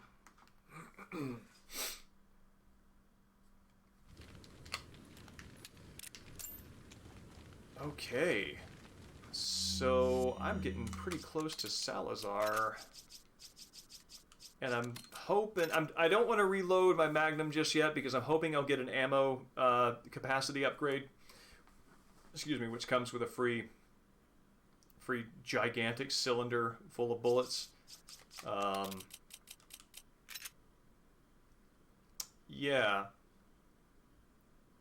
This feels like an okay amount of things to be going into this conflict with.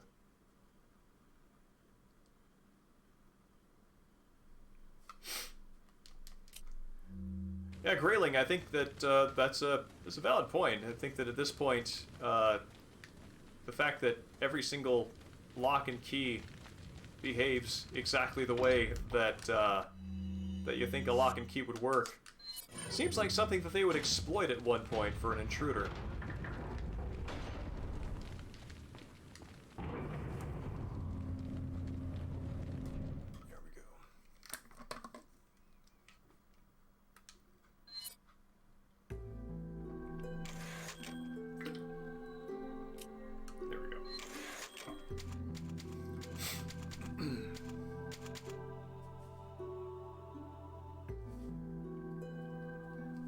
Oh, I see. So, oh, okay, I get what you mean. Like picking that thing up in that specific room itself. Gotcha.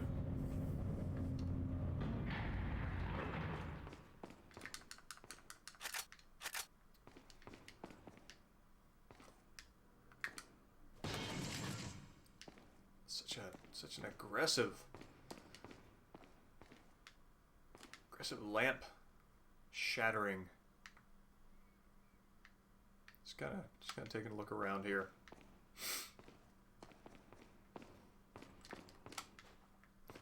Yeah, right. Leon's got he's got a handy side bag with all sorts of approximate MacGuffins of all different shapes and different sizes, just in case he has to pull one off. Well, I got a stone cylinder, I got an orb, got this weird spiky looking thing. I have what looks to be a human heart.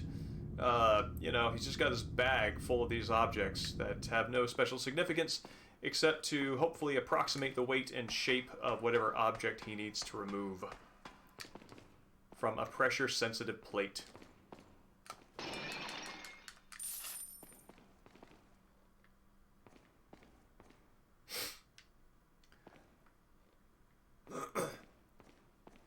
Oh, Salazar's not a child. He's only 20 years old.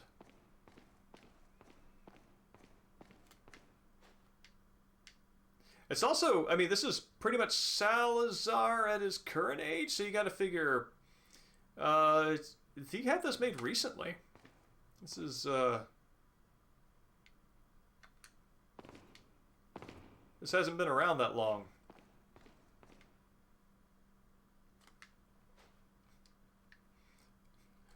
Ridiculously made to charge forward.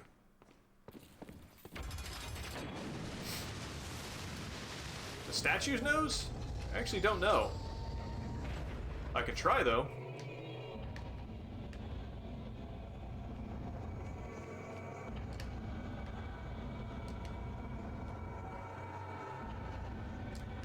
We're back in suplex country, folks.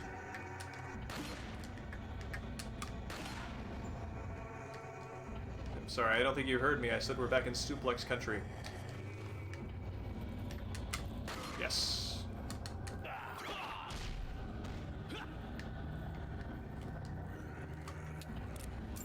It's like flavor country for gravity. And bone fractures.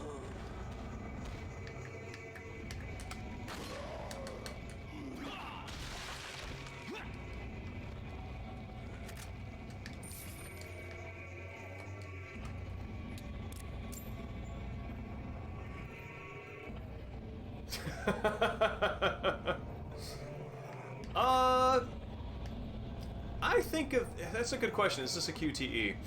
I think of this as more of a context-sensitive maneuver. A QTE is something that I think has... I think of it as something embedded in a cutscene or something that you otherwise watch and kind of turn into an interactive movie moment.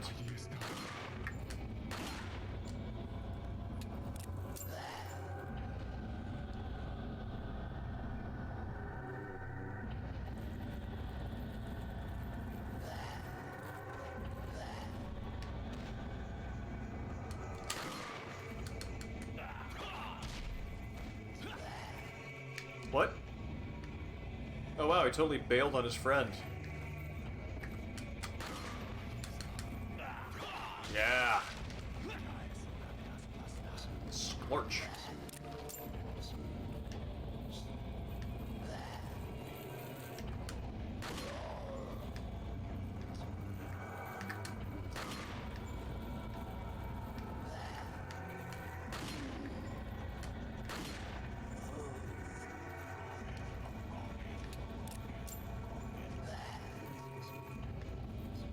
You guys are really bad at your job. I think the I think this this particular set piece kind of confuses its pathing a little bit.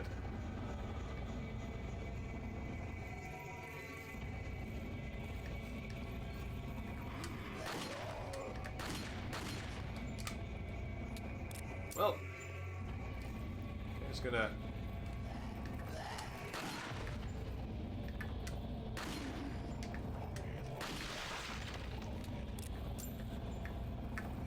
At this point, Leon's just getting impatient. Oh, crap! Right in the eye socket. Classic crossbow maneuver.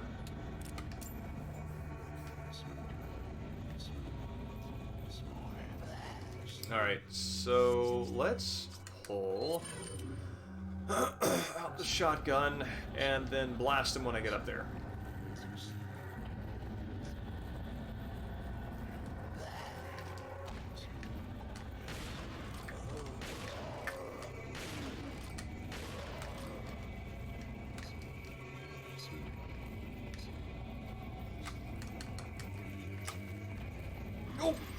Rats!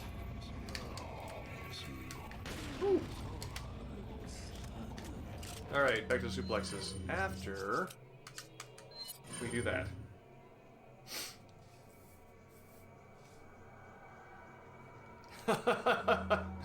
Yeah, right. This is the puzzle with the fox, the hen, and the seed.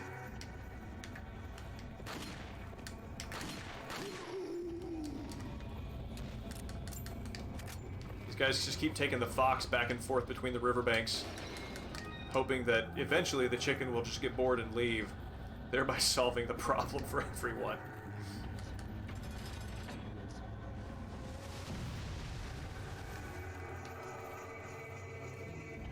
I don't disagree, Ice Bandit. Let's see, what are we doing with the nose here? You cannot shoot it off, sadly, but it does register the impact of the bullet on the object, so there's that. Oh, you guys are stuck. I choose to believe that the mace to the head makes Leon feel alive. That's why he's in this.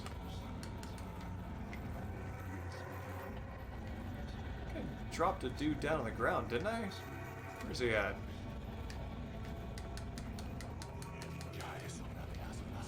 Oh, tragic. Absolute opportunity missed. This is the kind of game design gaffe that you would not see in modern games because of Twitter accounts like Can I Shoot the Nose? Which are definitely got their fingers on the pulse of what gamers today want.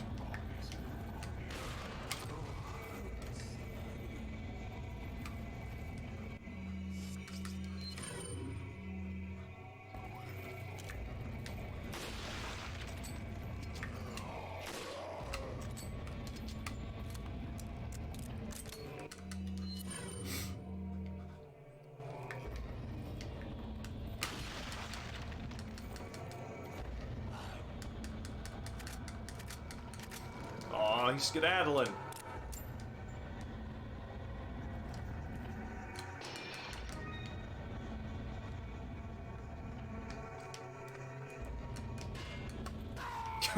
You almost made it. If you had just made one more inch, you would have been fine.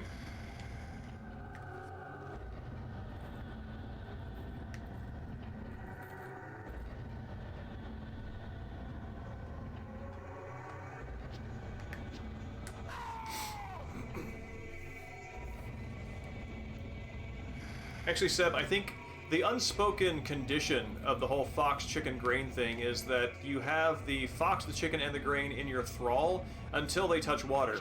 So if you choose to get them to swim across, you actually lose control of your familiars.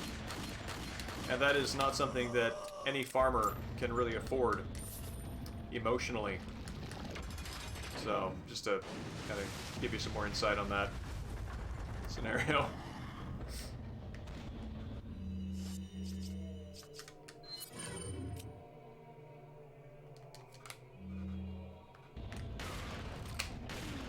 Exactly.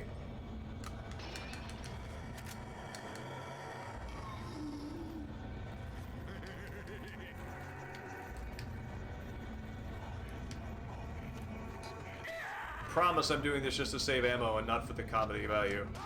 The comedy value is entirely incidental and also very real.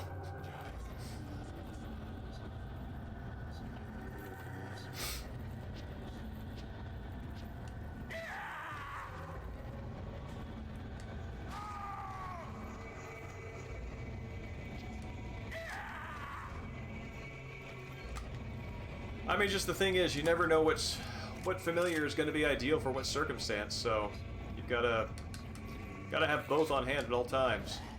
Please don't shoot me.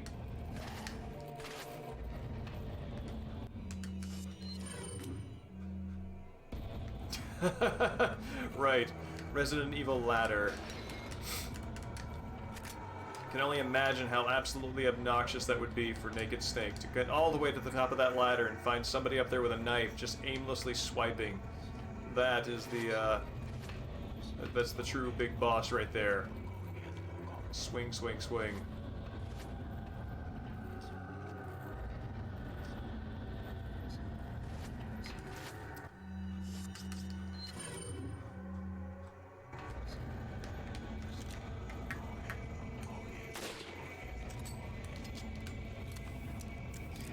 Yes, Leon just blips onto the platform. The answer, Seb, I think, is as many times as it takes.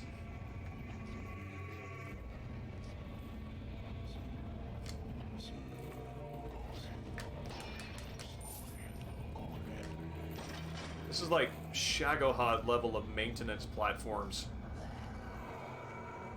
Or Metal Gear Rex.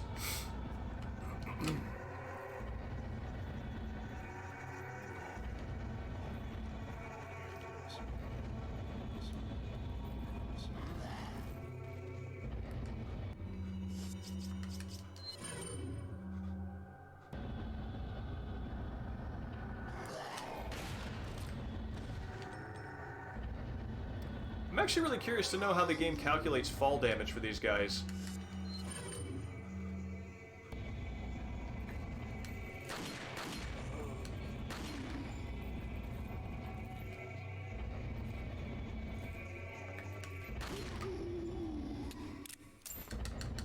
Oh, okay.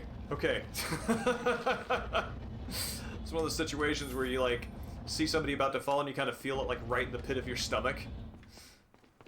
Alright, here we go. 1, 2, buckle my shoe. See if I can do this button mashing sequence.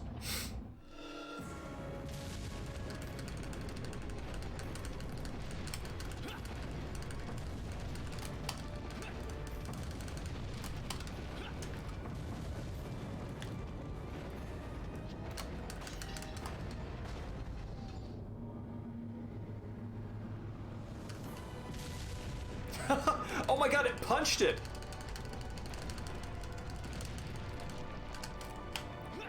I did not know that it could punch.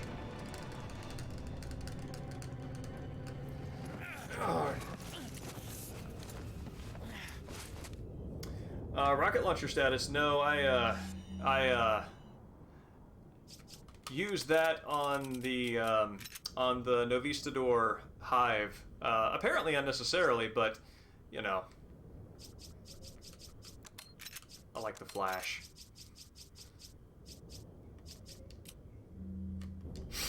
Evening, Viper. It's good to see you. Yes, you made the giant robot. Yeah, I'm actually really curious to know what Salazar would look like just like modeling that. He's just standing there doing this. So nice you could join us, Mr. Scott Kennedy. You again. The sacred rite that's about to begin at this tower shall endow the girl with magnificent power. She will join us, become one of us. This is no ritual. It's terrorism. Isn't that a popular word these days? Not to worry. We've prepared a special ritual for you. Oh yeah. This is the QTE that, weirdly enough, I've lost the most times.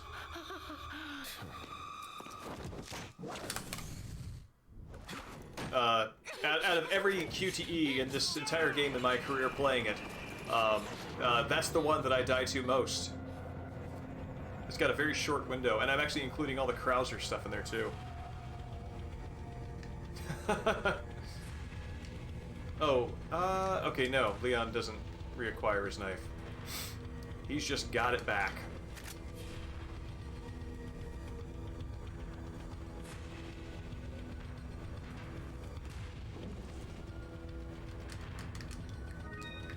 No, Salazar knew what was topical.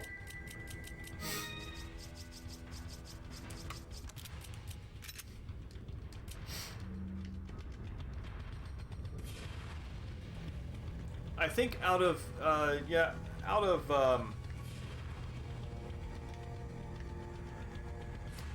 don't know. Sometimes I feel like this area is just a little bit longer than I want to get to the boss fight. On the other hand, it is a unique set piece, and I do like the tower crawl, so I'm actually okay on it.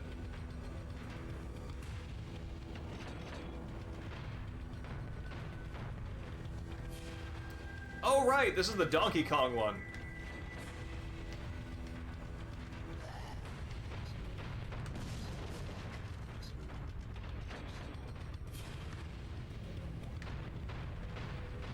Classic Middle Ages infinite barrel machine.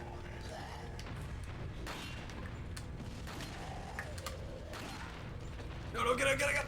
No, no!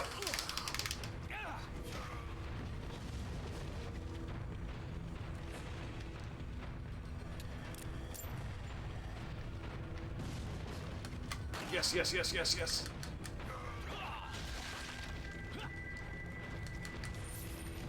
Is the point where Leon should be able to get a little hammer that he swings back and forth infinitely, and that curiously prevents him from jumping.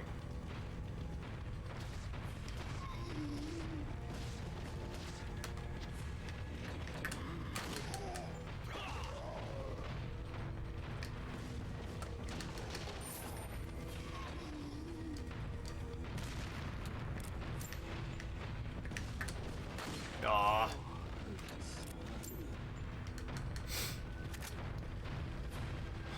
Well, a shotgun only pierces the body. Leon's suplex crushes the soul.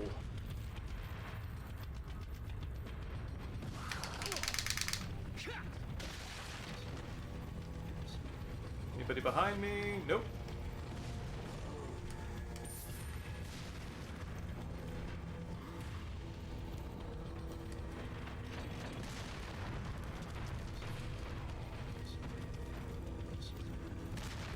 There we go. Oh wait, what? What you guys doing? You taking that way? I believe I am owed some ironic dispensation of justice here.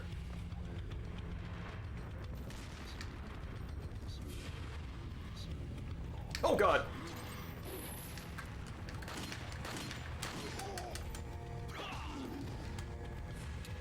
Alright, I'm going to kick him under that thing. Oh!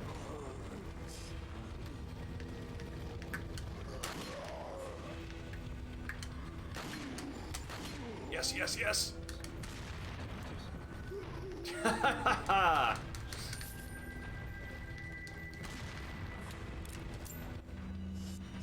Got Konged.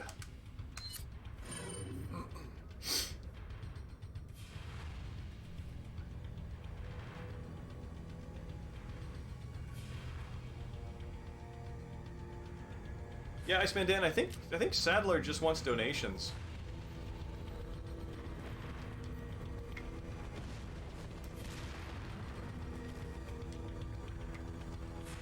Just like somebody just like tell him all you have to do is like make a bunch of effing promises and then never fulfill them, and then say that you will eventually.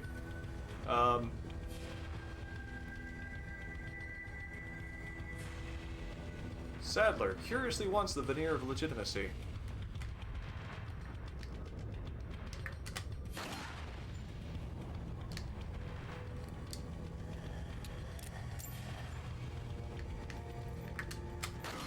Yes!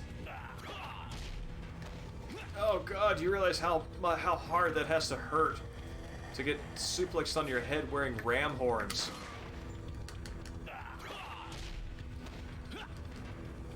I thought that by wearing the skull of a ram it would give me the ability to endure a head trauma like that of a ram. Instead it just hurts somehow worse. Sympathetic magic, you got me again.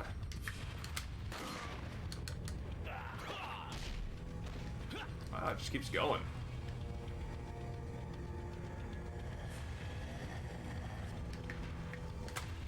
Oh!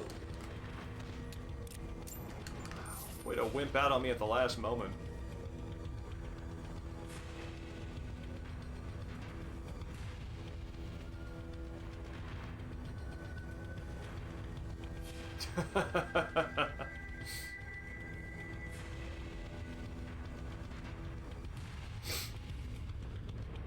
Actually, Mexican Sing, I think that's probably a good point. They really probably could have just turned to tourism on this. Like the Neuschwanstein, except it'll kill you.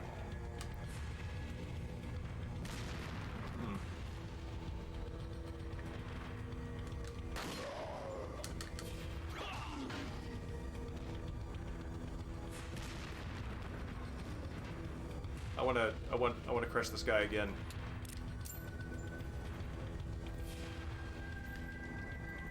Come on. Come, Buster, rush me. Well, it's not quite a crush. But I'm happy.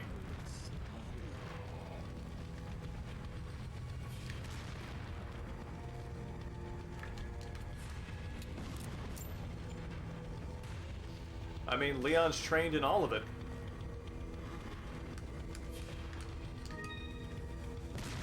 Who is throwing that?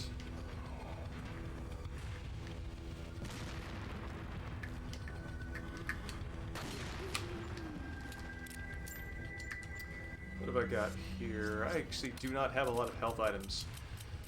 So, use the shotgun on this thing. Knock a bunch of these dudes off, if I can.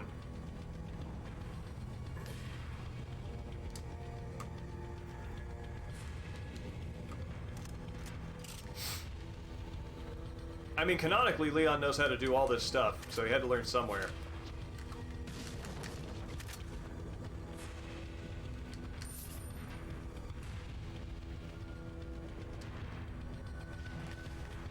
And I've never met an idea that's too stupid for headcanon, so there you go.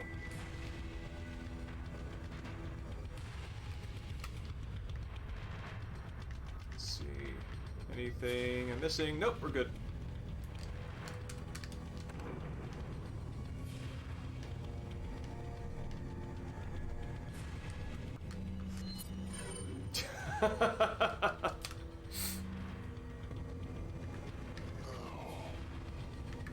What? Oh, you jerk.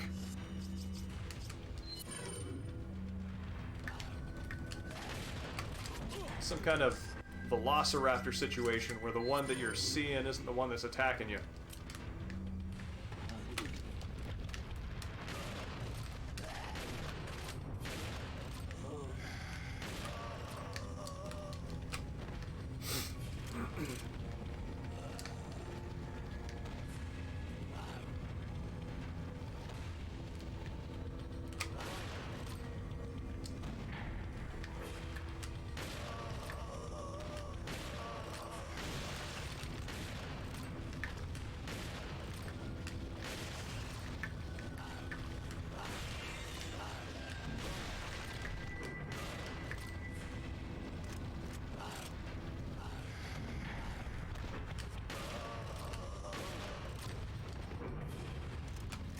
I like to believe that all of these guys, every single barrel had one of these guys in it.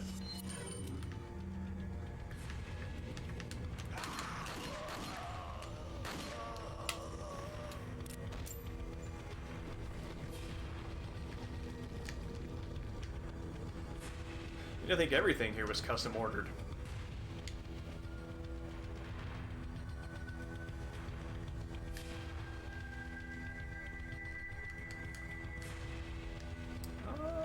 It's over there, that's right. Can I push the button again? I don't think I want to, but I'm just curious if I can. Nope. One-way ride.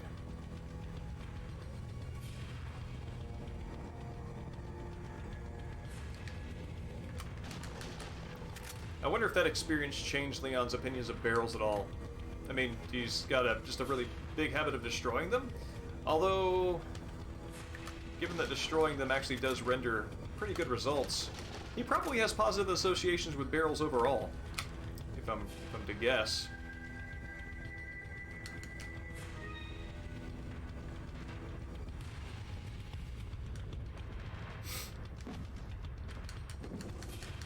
Yeah, funnily enough, the RPD barrel training program was not a funded initiative. It was community sponsored.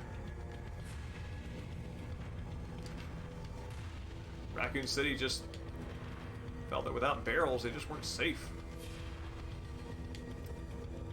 There were... Okay, no, I already got those.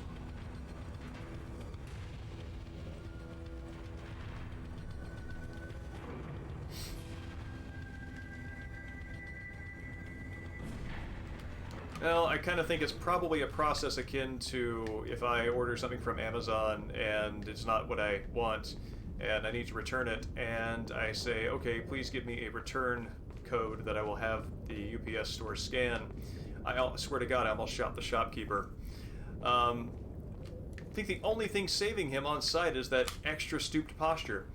But yeah, so I get the little barcode thing, and then I satisfy myself that I've started the process, wait 3 weeks, it's too late, and all of a sudden I have it sitting somewhere in my house that I can no longer locate. And that's how ammo gets in barrels.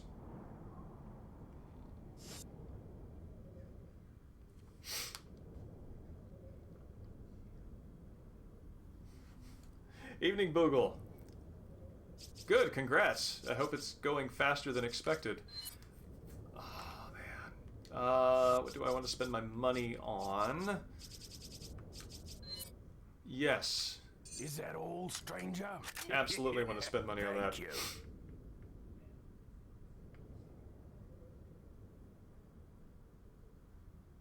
Oh, no, I did not see that... Evening Garbage, good to meet you. I did not see that RE4 remake was delayed another few years. I'm actually really curious what y'all think about that, the RE4 remake. I feel fine about it existing. I am also fine with it being delayed.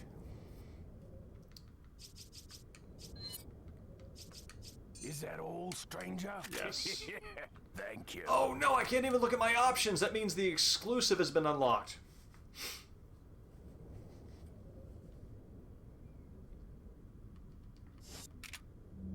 Come back anytime.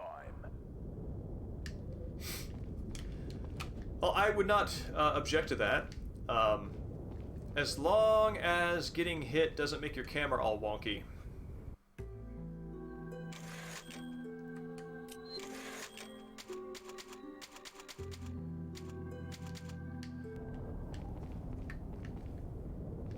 I mean, it doesn't have to have all the virtues of this of the original RE4, but as long as it has some of its own, I'm perfectly fine with it. Give me just 1 second to refresh my water. I will be right back. Oh.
our good fortune. And the boss is here. He's not hiding out under a bed. And he's deigning to make an appearance. He's our good guy.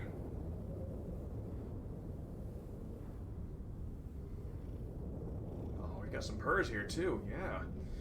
Currently, Panda has proven that some of the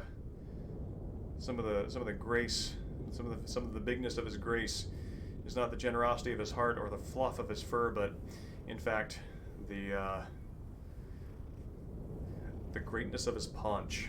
So we're currently trying to find some weight loss techniques to help trim down our boy here.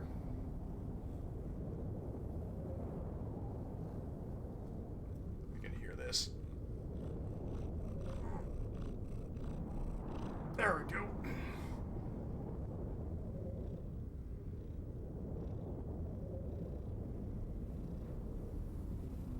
Yeah, well, I mean, he tours anyway. He goes off on the road on his own, and he promised to let us ride along next time, but I'm kind of not sure he's still up for that. He's kind of had enough of us. Although we do give him food. We do give you food, don't we, buddy? Yeah, we do. Panda on the lamb. Oh. Let's see, he has final word.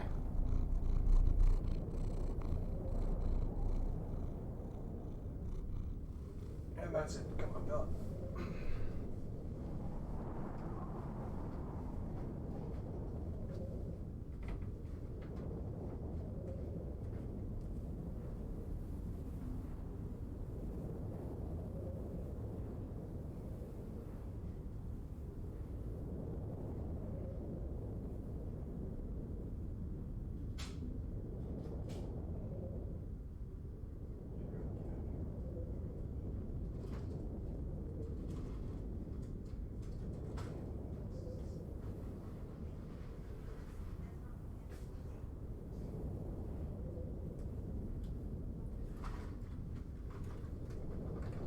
One second, I got the vice president of cats in cat jail currently.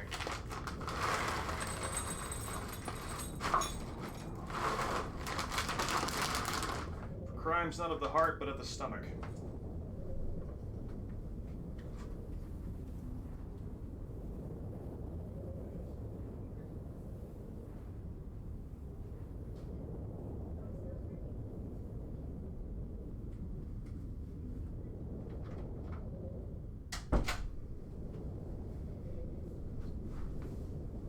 All right.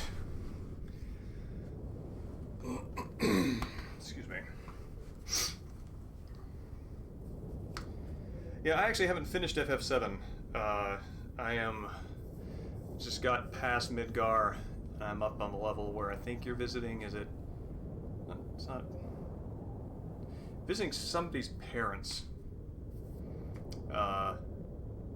And that's the last I remember. I kind of dropped off after that.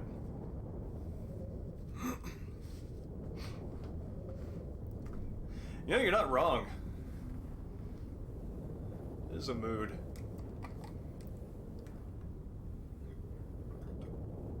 Just taking a second to think about everything that brought him here. Yeah, Mexican Sing, I'm in a kind of a stuck spot with it, like I am with many RPGs that I put down, and I know that there is a non-trivial time investment that's showing up in that save file. At the same time, oh, this is good. I'm just gonna enjoy this. Yeah, I like it. There's a non-trivial time investment in the save file, yet at the same time, I don't remember for the life of me what is happening. So I feel like I should get a refresher of some kind, but I don't want to read about it because I'll spoil myself. And it's just it's a challenging place to be. And I want to get rid of this TMP ammo. Whoop. What are you buying? What are you selling? Oh, there's the TMP ammo. That's what I'm selling. Is that all? Thank you. Is that all? Thank you. Is that all? Is that all? How did I not sell this stuff before? Thank you. Is that all? You know what? I'm gonna trust future save files to provide, since... Is that all? Is that all? And I'm pretty sure Is that all? the ship has sailed on that one. Thank you. What are you buying? Okay.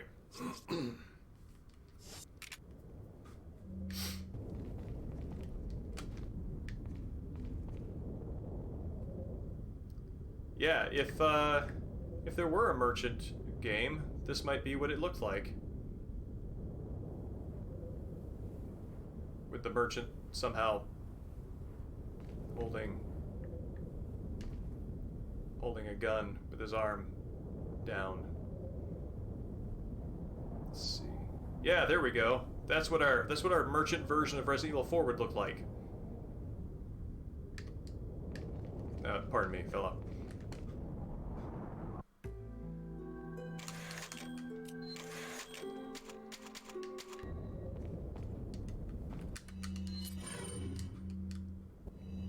I mean, I figure he's got to be used to people wishing they were him by now.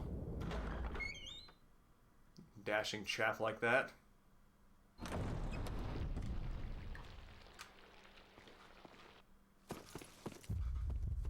Oh, weird.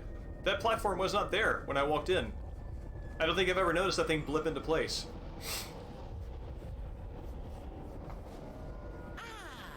You just missed her. The ritual is over. She left with my men to an island.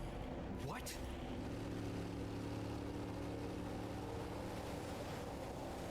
A second disc?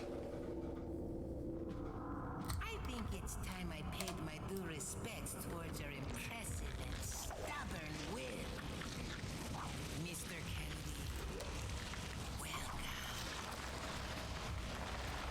Yeah, the orientation of the tentacles there actually looks like the Los Illuminados insignia to me. Yeah, the sort of crossover thing like that.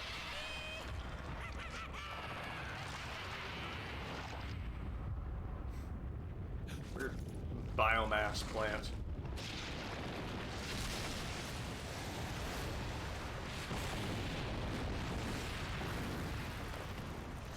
Yeah, man, on GameCube, this game is gorgeous. I mean, it's gorgeous elsewhere too, but this is the one that I appreciate the most in my heart.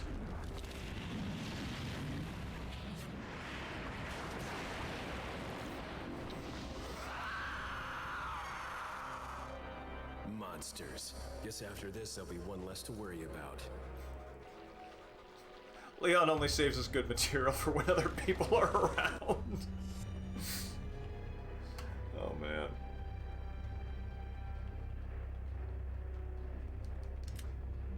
Want you to suffer just like Ashley.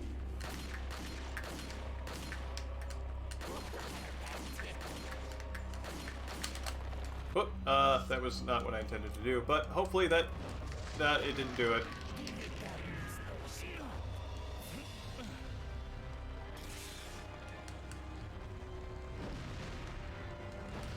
That is a question that I have, Grayling, about how much, like, separating oneself from this thing is possible. It looks like a bioorganic weapon body, but it also has a cockpit, so it's hard to know.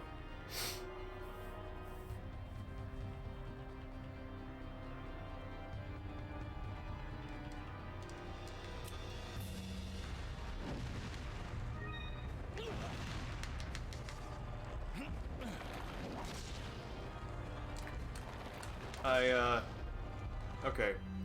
So... let's try this. I might die here, and I'm fine with that, but...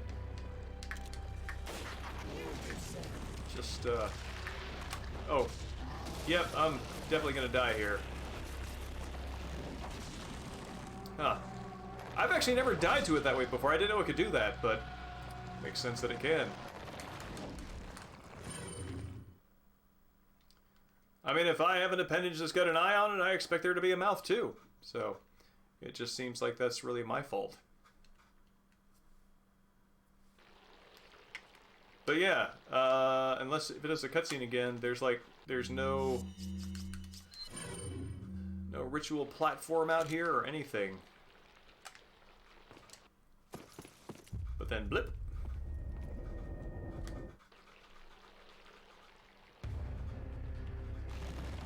I want you to suffer just like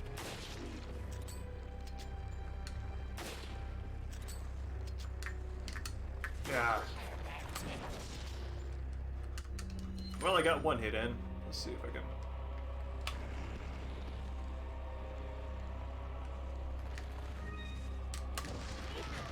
Give me like a third of a second for the QTE.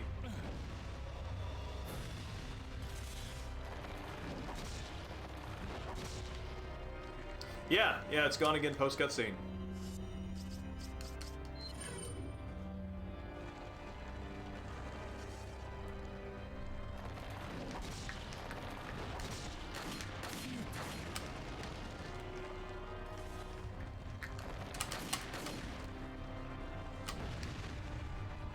Oh, what? Thought it would have given me a prompt of some kind. There we go. I'm gonna plug this guy full of magnum bullets. Nope, that's not a magnum.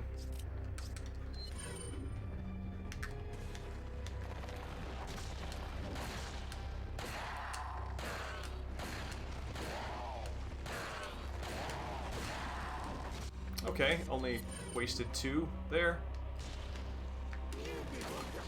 Yup.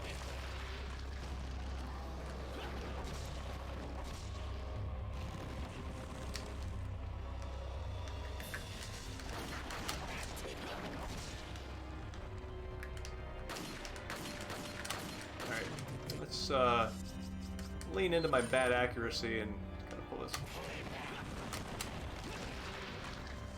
Oh, come on! I was still recovering from the QTE animation.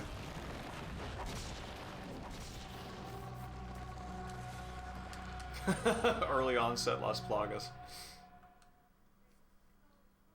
Okay, I'm gonna use the shotgun.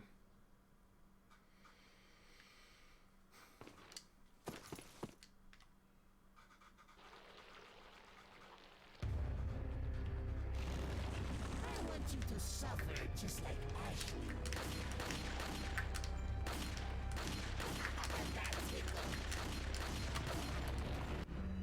Did that do it? Yes, it did.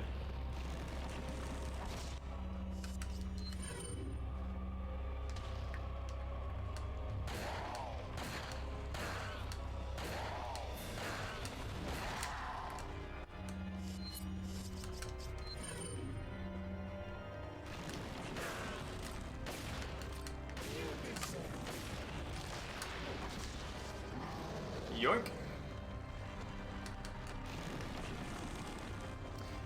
Yeah, that's interesting. I wonder if that is some sort of balancing business.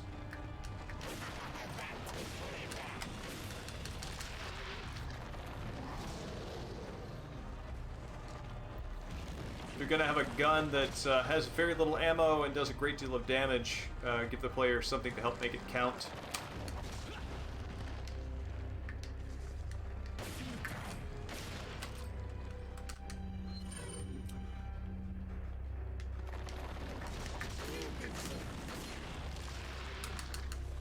Woo, close.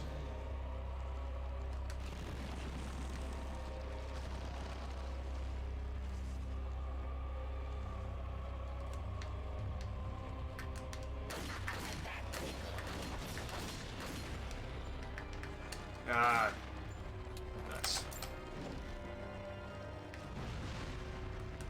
Yep.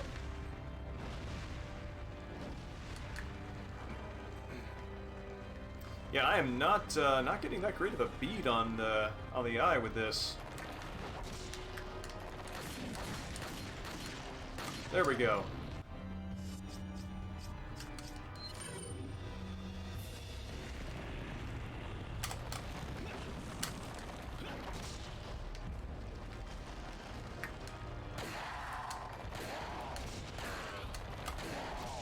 Oh no. Okay, well. Salazar can take some damage on this difficulty.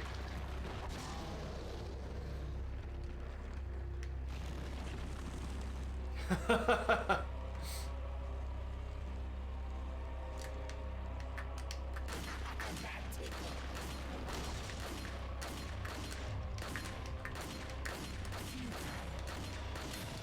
swear at least 3 of those hit.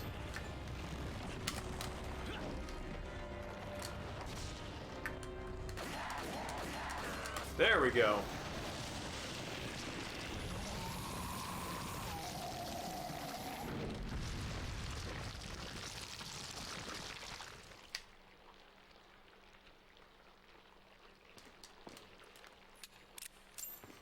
It's very funny. Salazar just leaves behind a little chest. Let's see how much this actually has in it. Well, it's got the big cash payout double circle, so that's actually not as much as I would have expected from him.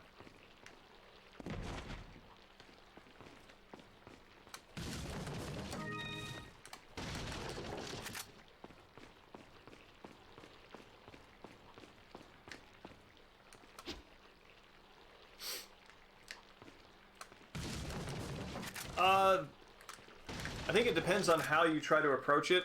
I mean, my instinct is to try to stay as much on the top platform as possible to damage him up there. But if you try to do more stuff like from the ground floor, I actually don't know how that turns out. Excuse me. I do know that he's got the little scuttling Las Plagas hanging around. Let's see, is there anything else up here? Yes, there is. Yeah, the reason why, yeah, that's right, Ark. The reason why Salazar leaves so little money behind is because he spent all of his funds on trap maintenance and ammunition that he doesn't have any guns for.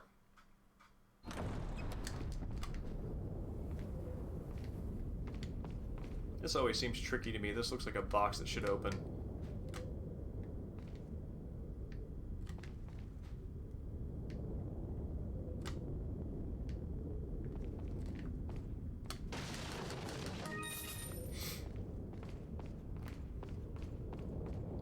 Oh yeah, they do something interesting here. I mean, they got to justify you getting back down to the ground somehow, so they find a way to reuse this this little thing, so you can just imagine you're going down a great distance. Actually, no, that's actually about the same height as the only other time this shows up in the game. No!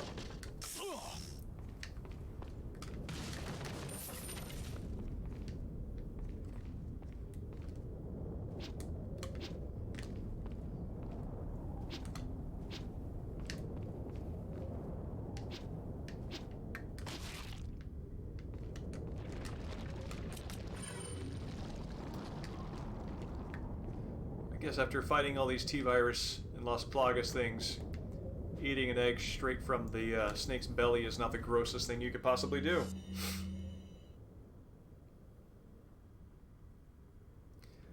Well, it's, let's see. if I remember right, the Rikki Tikki Tavi story, when Nag and Nagina, when Rikki Tikki Tavi went to kill them, the first thing he did when he got access to their nest was to destroy all of their eggs, which now occurs to me as a surprisingly Ripley move, which I believe she does when she finds the queen's nest in Aliens.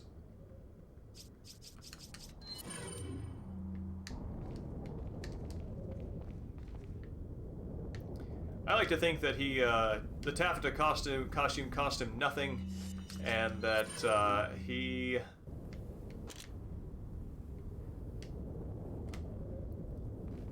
just had a different tailor make it each time. That's really interesting that they put this in physical relation to how I got up there. Huh. Nifty.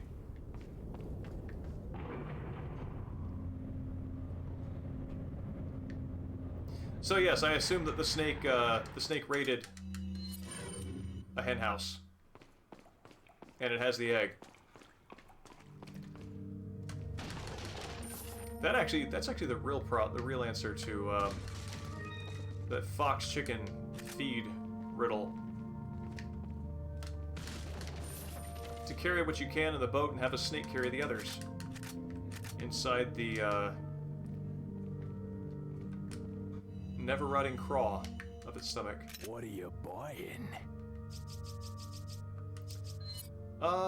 Yes. Is that all, stranger? Thank you. Yes. Is that all? Thank All you. right. Now we are making Is tracks. that all? Is that all? Is that all? What are you buying? Leon getting those upgrades like a one-armed bandit who can't stop hitting the slot machine. Every day is payday with this guy. Yeah, right? Leon spent all of his money on this. When he gets back to the United States, the real international incident is not going to be that Ashley was returned to the president's home, to the White House, with the Las Plagas infection. It's going to be the debt that Leon will have accrued to this guy.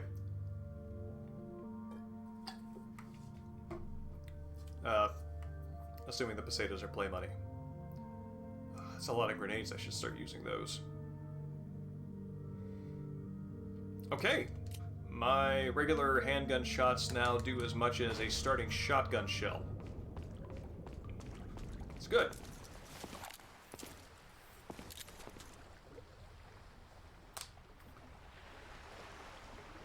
Need a ride, handsome? Okay.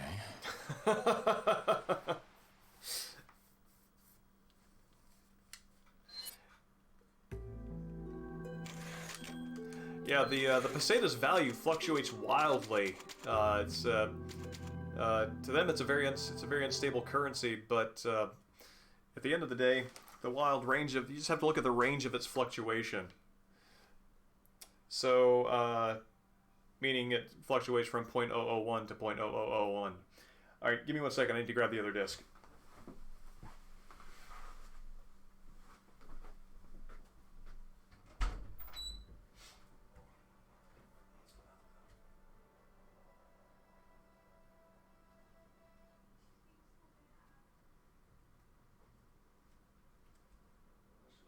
Terrorist over there. 1 second, I'll bring her in. See if I can make her good.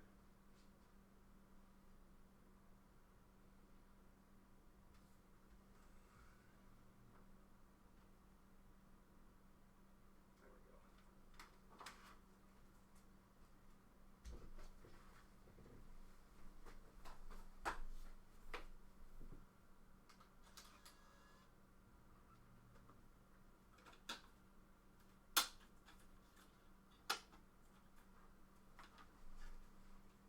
Here, in classy black and white, is disc 2.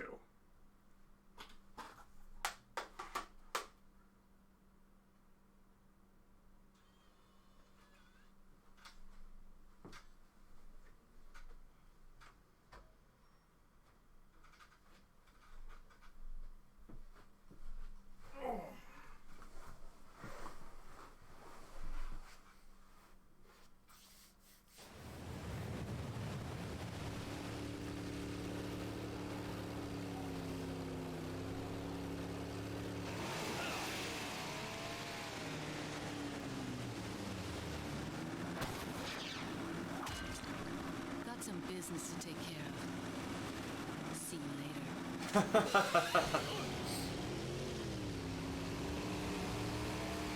Now, sorry, Viper, we're still in the experience that that later ironic jokes play off of. Not of the ironic joke yet. I hate to break it out to you, but Salazar's dead. Yes, it seems that way. Sadler, why don't you give up and let Ashley go home? Perhaps you are disillusioned with overconfidence, just because you killed my small-time subordinate. Sadler, you're small time. No. Writhe in my cage of torment, my friend. What are the audio options on this? Yeah, monaural TV. Dolby Surround Pro Logic? What am I, rich?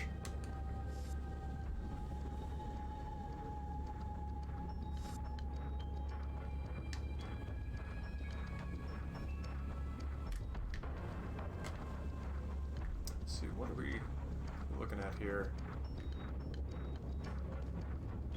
I wonder if I can see the castle in the distance and how they make that look.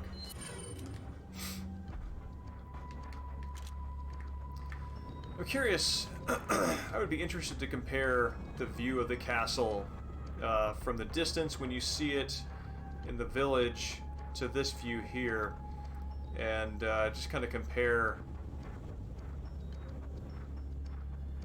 if they actually made it, if they actually made this asset from different sides, or if it's the same one. Right here is kind of looking kind of Castlevania-y.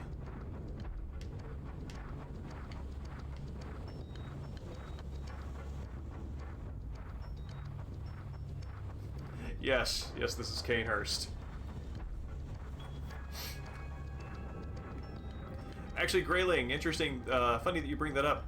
If you check out the RE4 demo stream, you will see that the binoculars were actually a persistent part of Leon's inventory. And the button right here, the Z button, which brings up the map, actually used to bring up the binoculars. So you could look at everything and anything in scope level detail. Now you just have to have the scope to do it.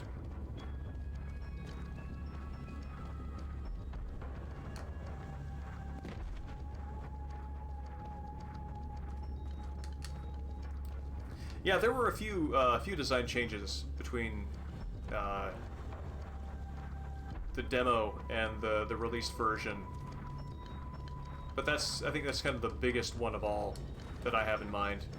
He had different kicks. Some less refined audio.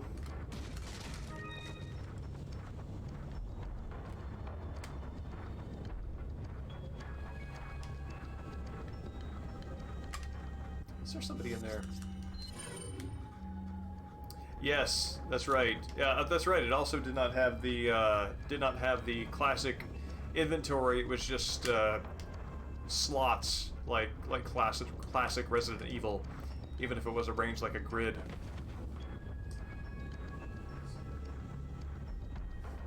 Alright, one sec. Got a demon cat I need to do something with.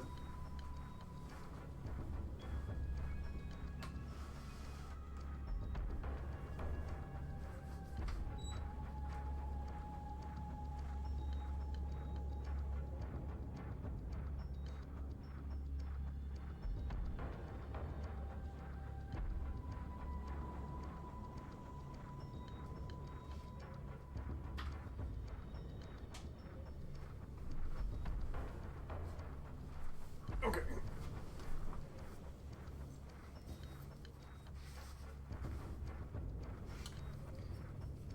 Demon cat at bay. And I actually don't need this weapon.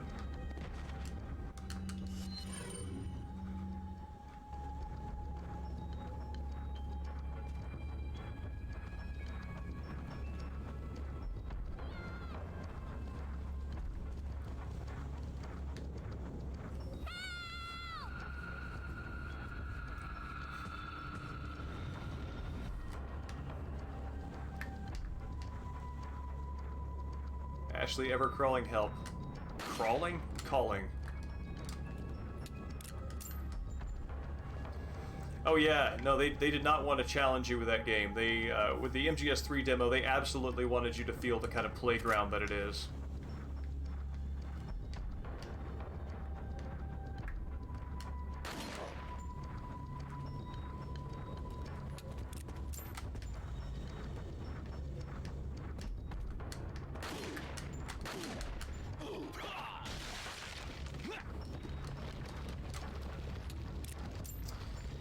MP5.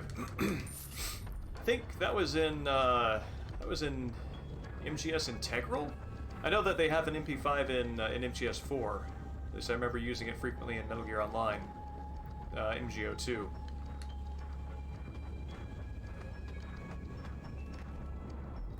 Oh yeah, no, the playgroundiness of MGS 3 and all of them. That's one of the things that keeps bringing me back to them. Well, seems suspiciously empty. Oh, there we go. There's JJ.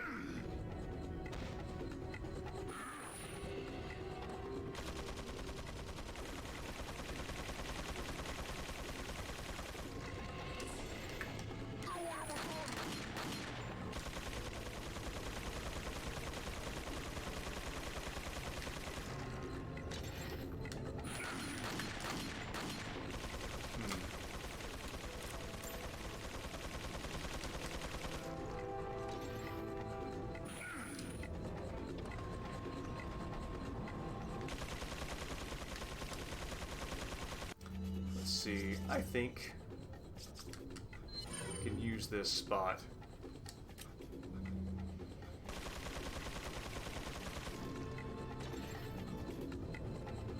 Like a Sega-style beat-em-up.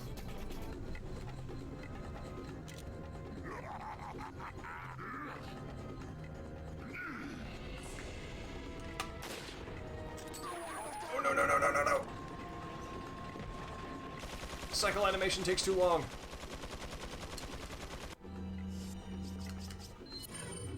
Okay.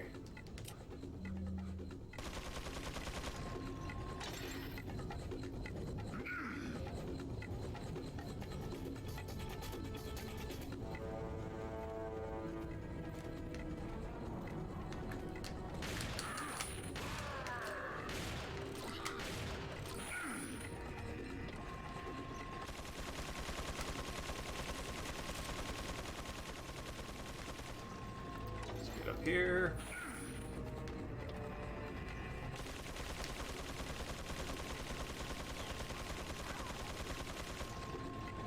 Who is even muttering at me? I don't see anyone.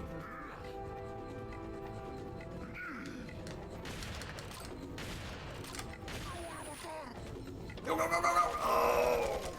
No, no, dude! Don't do what I'm telling you to do with the controller. Do what I want you to do in my brain.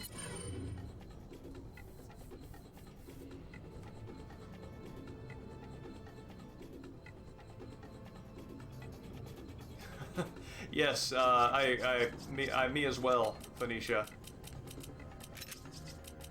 Yeah, this is cheesing it a little bit. Actually did not realize he was exploitable on that level, so... See, what if I could get him... There he is.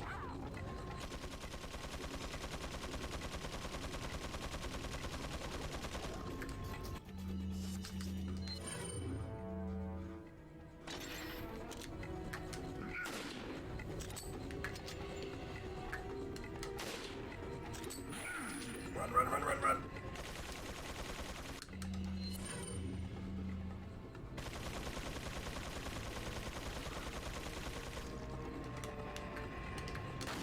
All right.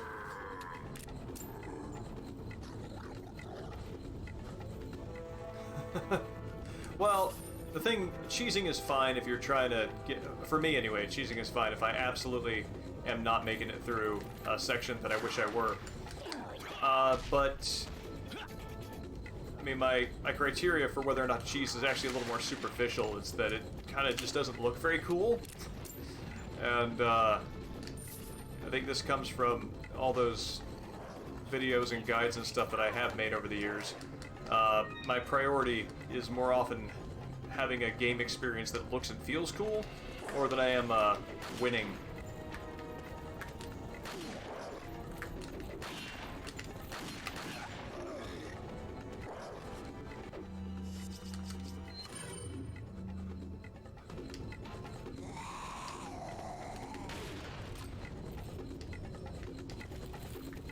Thank you for kindly lining up.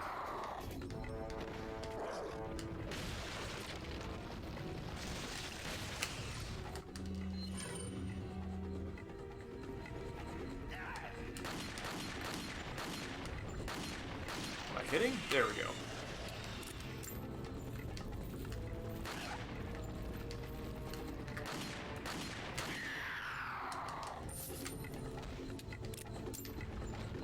I love that reload animation.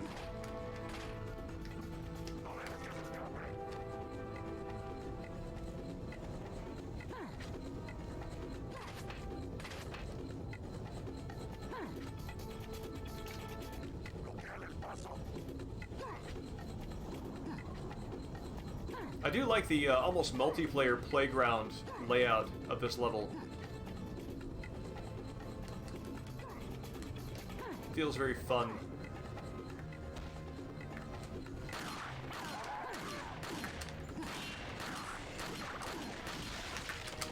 Oh crap!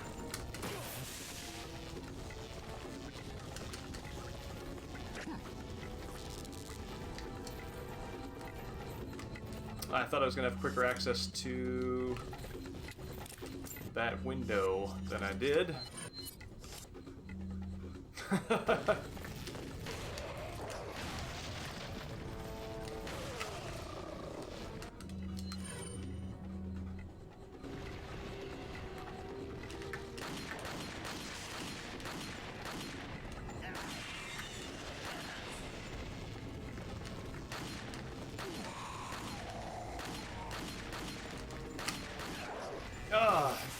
Oh, wow.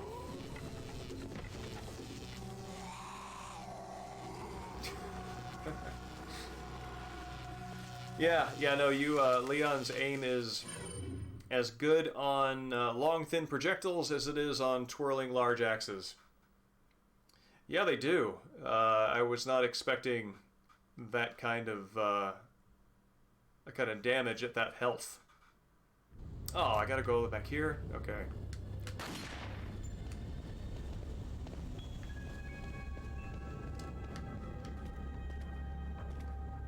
Yes, I too believe that putting my hands in front of my face will stop a bullet.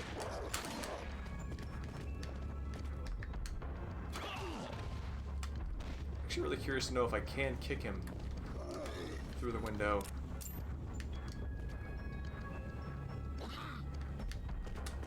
Oh. Well, broke that one.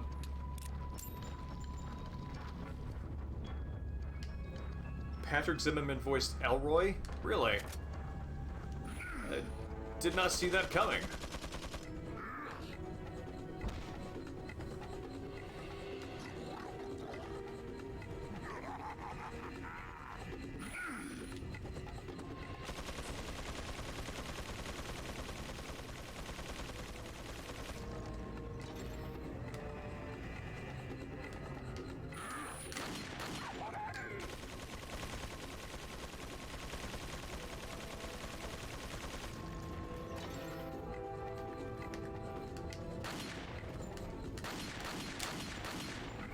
Ooh.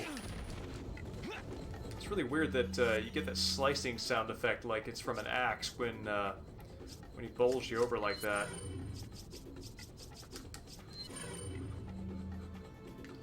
Fury? No, I have not.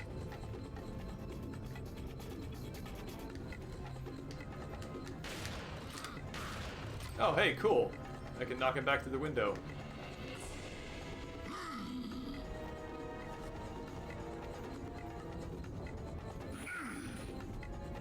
Oh! Just like you can shoot through it.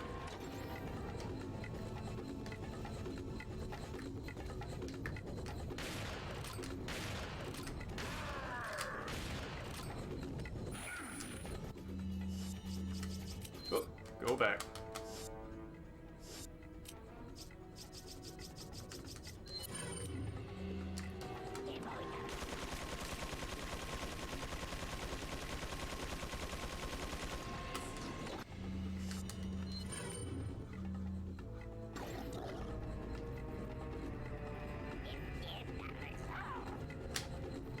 Oh god.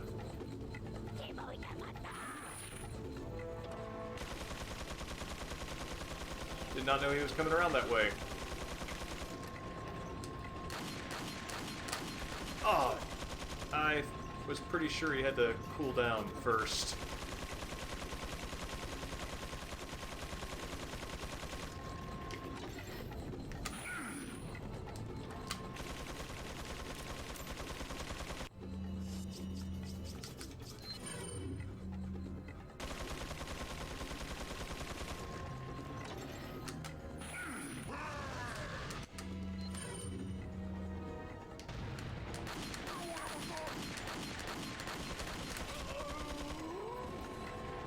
Yeah, this guy's a bullet sponge. I think I actually might cheese him, because I kind of don't want to deal with that.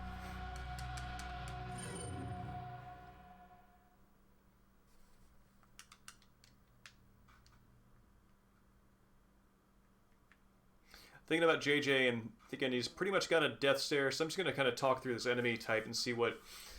There's maybe something interesting I'm missing there. So he's kind of a bullet sponge. You can do a kind of cover shooter thing, which seems to be what the combat there is.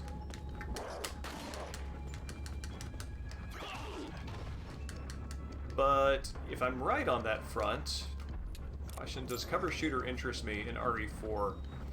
And it feels a little more cumbersome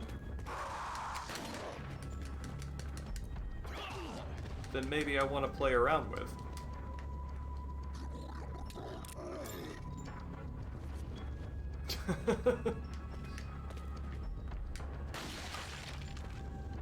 Oh! Someone had a second life.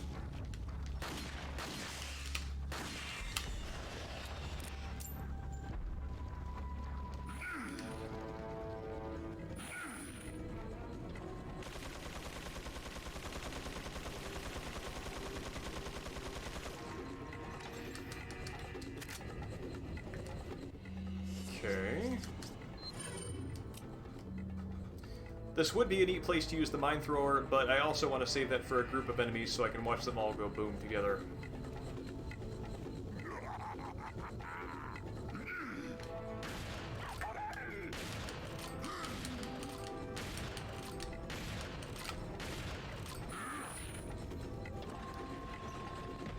Okay, so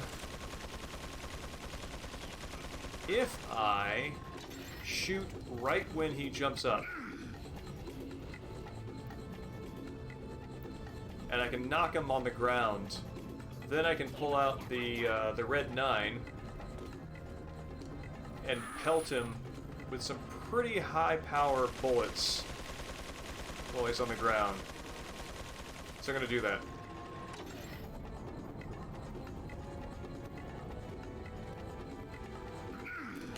Oh, not like that though.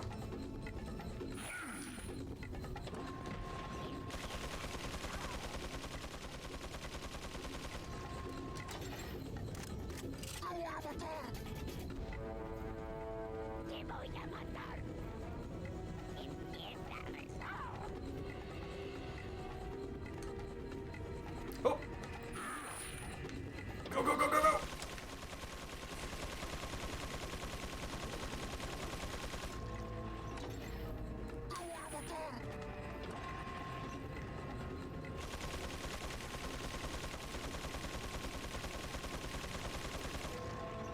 Here we go. That's it.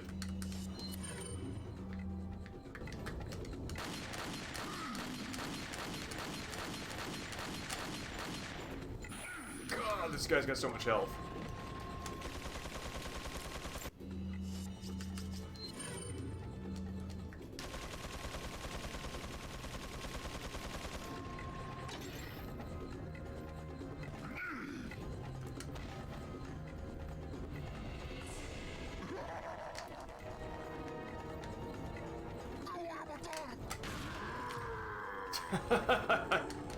Gotcha.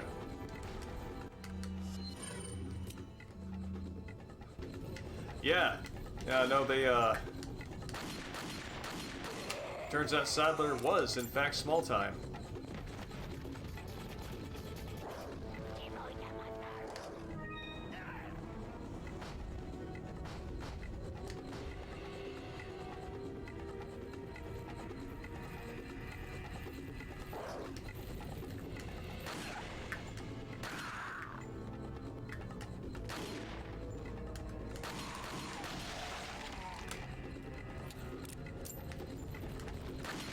These guys also run up on you much, much faster.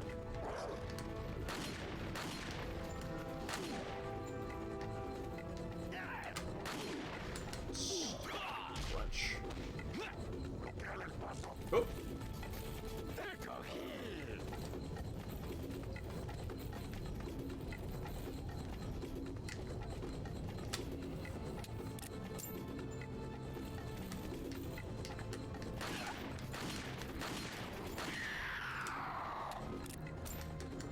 Actually, Space Hamlet, I believe you and Mexican Sting have that in common. As mentioned, playing quite a bit of Tekken.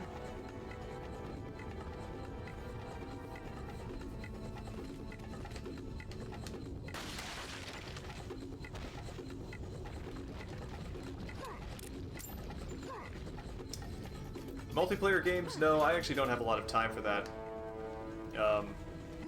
Anymore. The last multiplayer game that I played was, he closed the door on his way out, was Metal Gear Online 2. And that is including both when it was current and also in its revived form.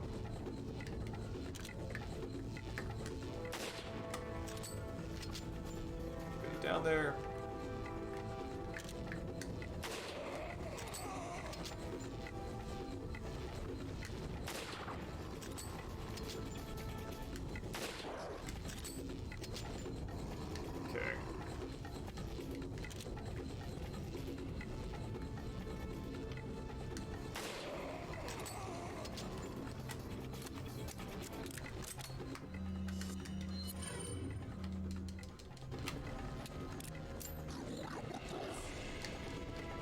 Oh, hi.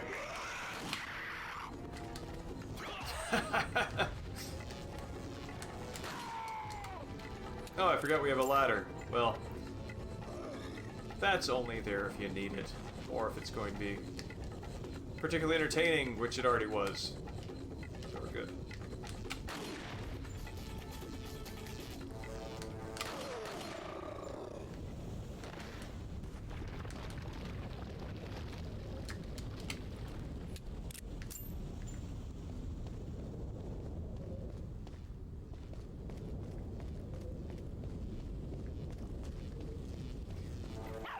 Tekken was the one, I think is the one sort of like big fighting game that that I never particularly got into. I include that in the sort of big fighting game canon of Street Fighter, SNK, and Virtua Fighter. Oh. And I'm actually curious, what is the appealing difference between Tekken and those other fighters?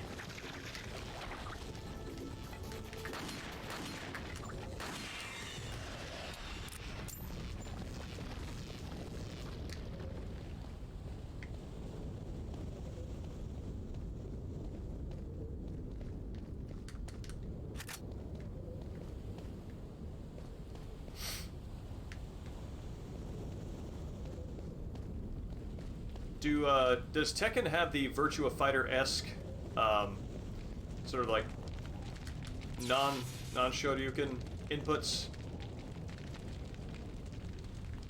which SNK kind of has as well?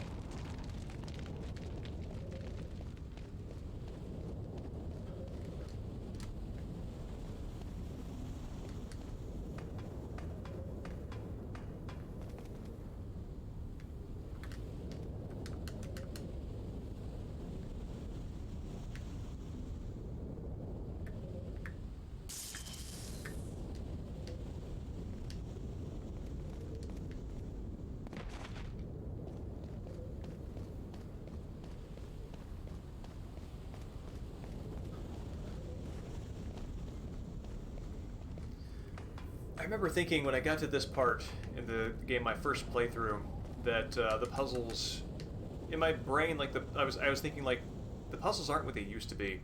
But having gone back and played Remake and the like, the puzzles actually weren't that complicated in the regular mainline, in the pre-RE4 Resident Evil games. So I think it must be a particular achievement of its atmosphere, of the atmosphere of those games, to get me to think that the sort of like 9-dimensional chess, gothic, madman puzzles were complex and had depth, when in reality they were just like a lot of lock and key stuff.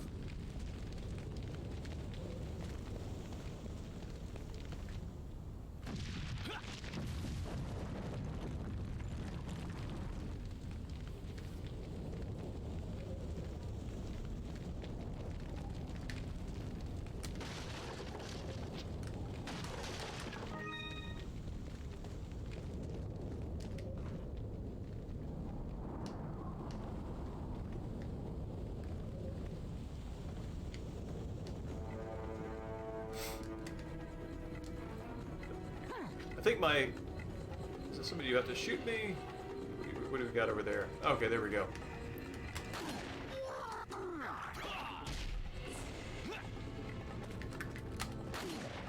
I think my only beef with the island is that it gets a little close to sewer level aesthetic for me, and sewer level and cave levels are two of the least interesting environments to me in general, and I think that's probably what makes the island part feel longer to me than the others, especially coming in after the castle. Sewer levels feel like a third act kind of environment.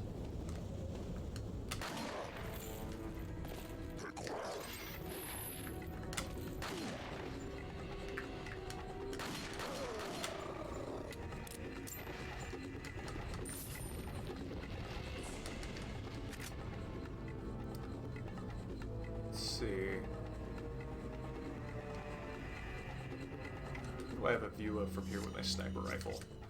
This is a mess. But honestly, the thing is so packed, I kinda don't think I have the room to deal with it right now.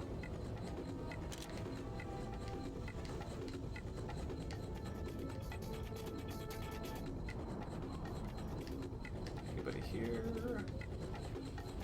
Nope. Everybody goes to the sewers on the third act. Unless it's, you know, it.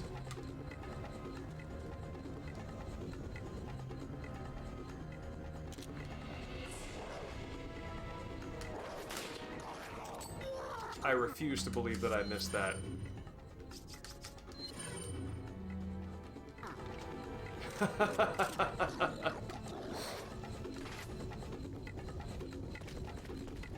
Oh, God!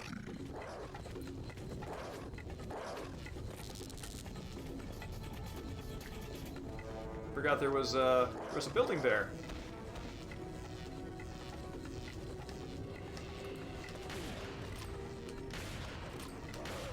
There we go.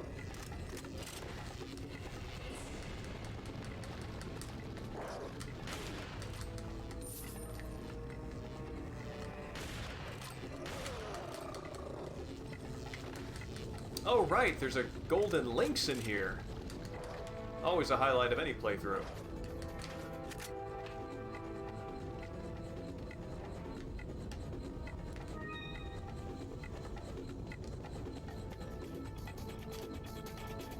Let's see, is there anything I can do in there? Nope. No, we are not at Burning Man yet. He has yet to deliver his famous line, which I believe is, "Oh!"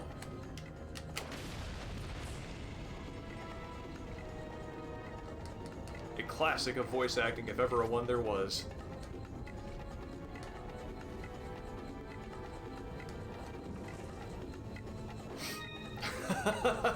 Thank you for clarifying, Final Technique. Oh man, that's a tough one.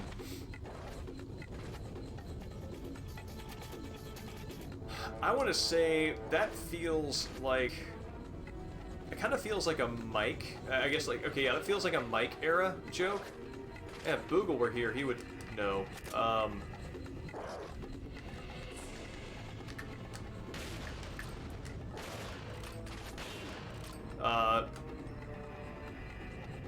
But yeah. Yeah, it feels like a Mike era joke. But that's the best I can do to place it.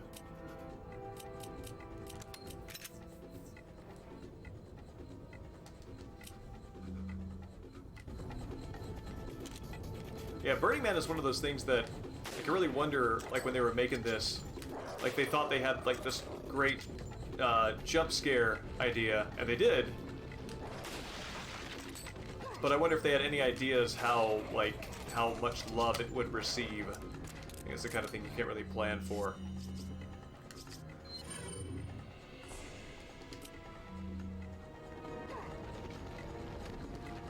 Oh! Did not see that.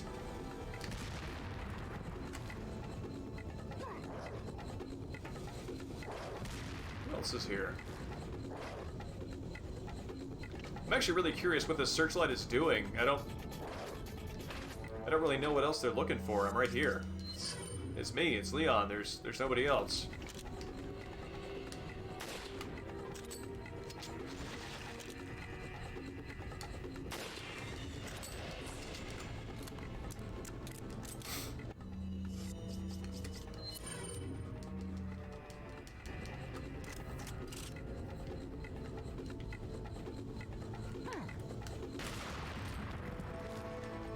Oh, wow. Stick of dynamite blows up in your face and the worst you get is a scratch on the arm. Consider yourself lucky. Is it like hitting that dude's helmet? Is that why it's preventing the damage?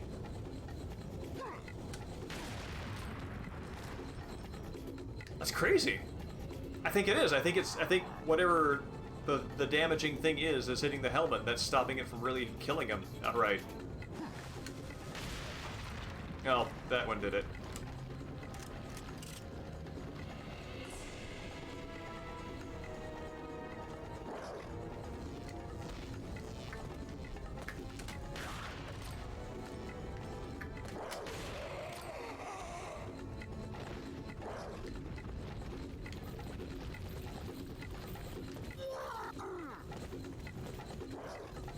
Am I getting myself into a corner? I kind of am, yep.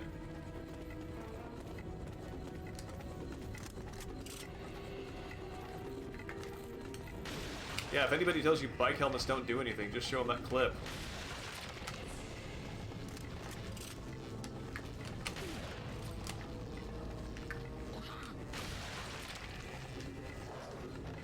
Oh. Hello, monster closet.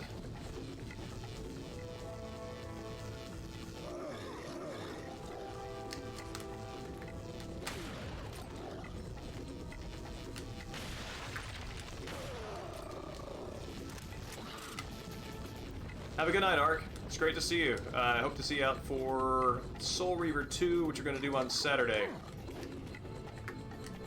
And hopefully, as a stinger then, I'll have some fun Commodore 64 stuff to stream too.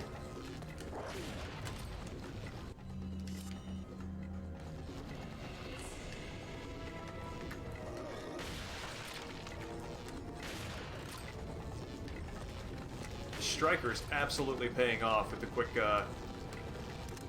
rounds. You're not right. I was noticing the barbed wire wrapped. Oh, the barbed wire wrapped around the gas masks, and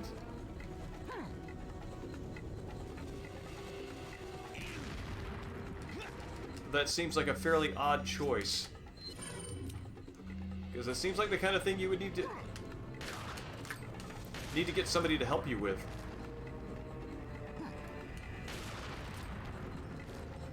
Actually, maybe these guys just have a lot of HP, and simple stick of dynamite does not faze them in the least.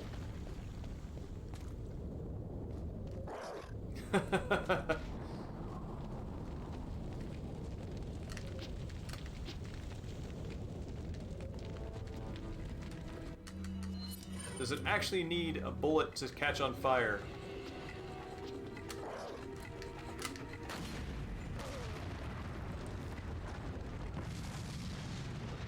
Well, at that point, it's just an empty gesture.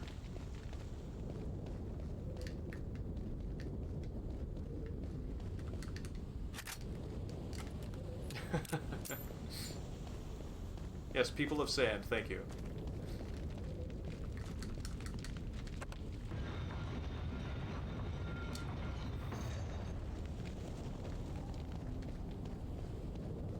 This guy's just behind here waiting patiently.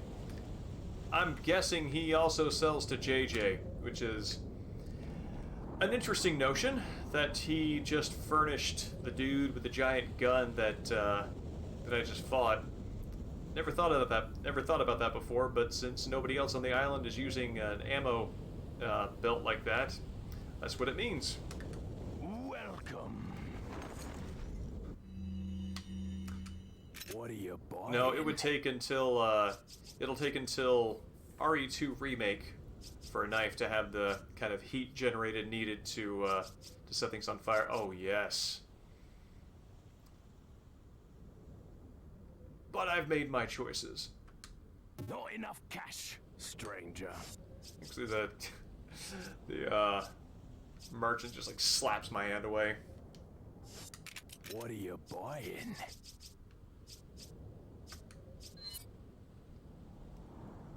Adds homing to dart missiles and significant. Wow, that's a really cheap exclusive. Poor What are mine you thrower. selling? Is that all?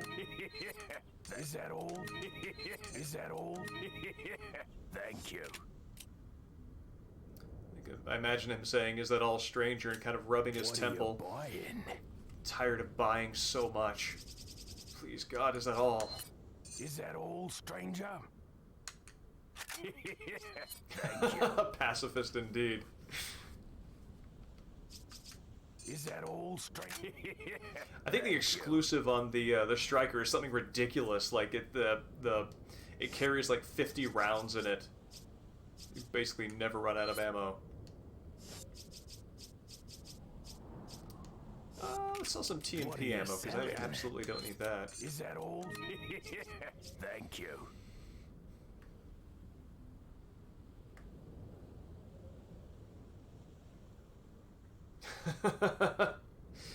Well, I mean, there's a retail school of thought that says that free samples do increase the likelihood of buying. There's also the reality that Come back, he is a monopoly here, and so I literally have no other choice.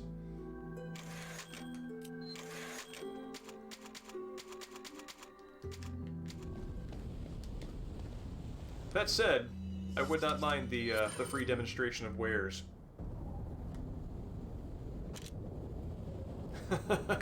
Right.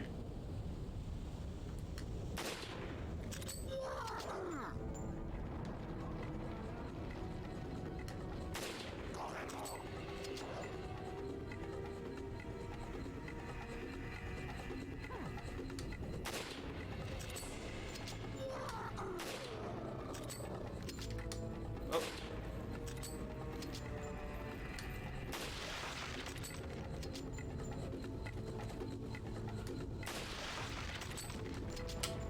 Gotta say, it is bold to charge at a sniper right through a straight alley with only a melee weapon in your hand. And then I realized it's even bolder to stop and stroll as you do so.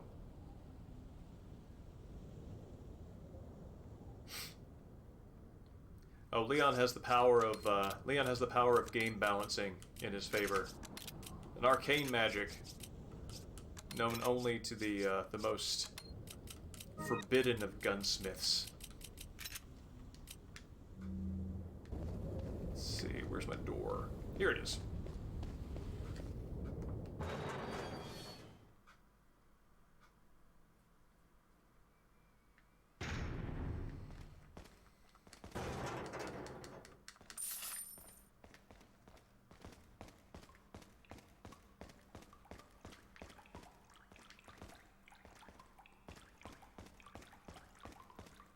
Actually, here is the, I love that note that just strikes out of nowhere. Here's the fabled moment.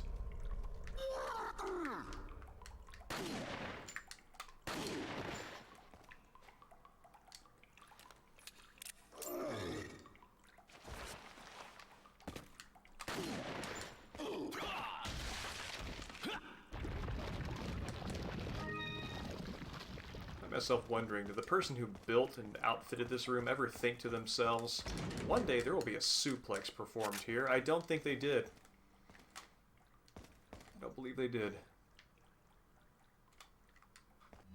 Let's take a look at some signs here.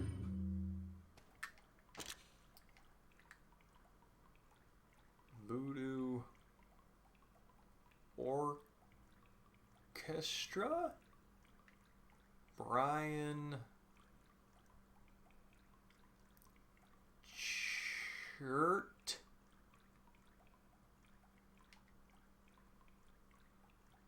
Friar March, 6 p.m. Oh, Friday.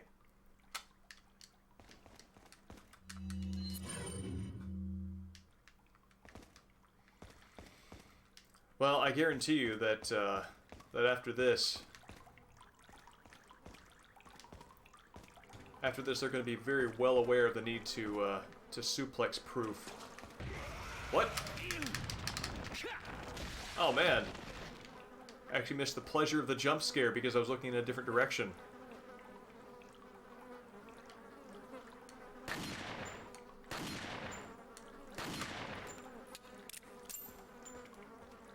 You guys,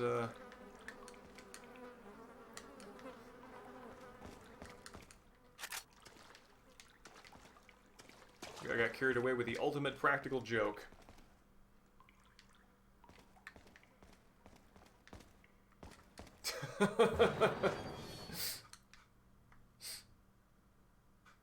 Yeah, well, I mean, you know, burst out of a locker on fire. That old canard. Oof. Like how they... Just like, I like how they take that, this enemy in particular, they take that moment to introduce him. Not like JJ where he gets a special cutscene. And not like any other unique heavy hitter. It's just you round a corner and there he is.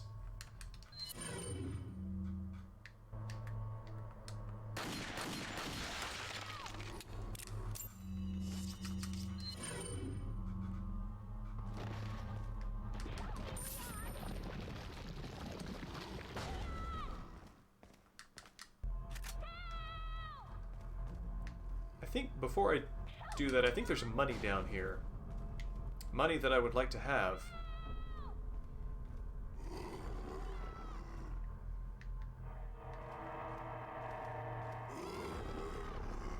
Can I shoot you in the face from here?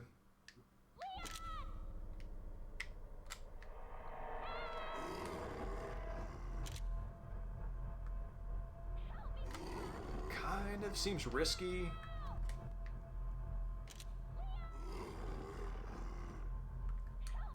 Ah,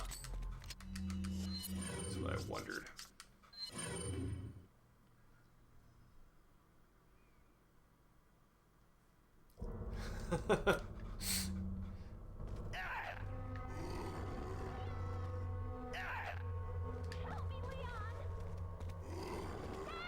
Yeah, Leon and Ashley worked out a code word in between chapters. If you need help, scream, "Help me, Leon."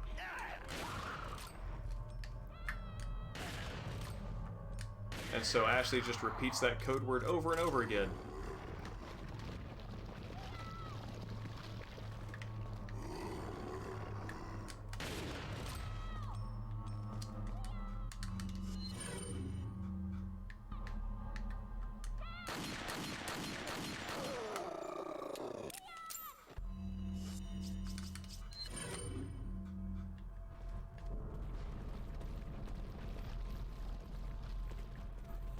Oh, I hear someone.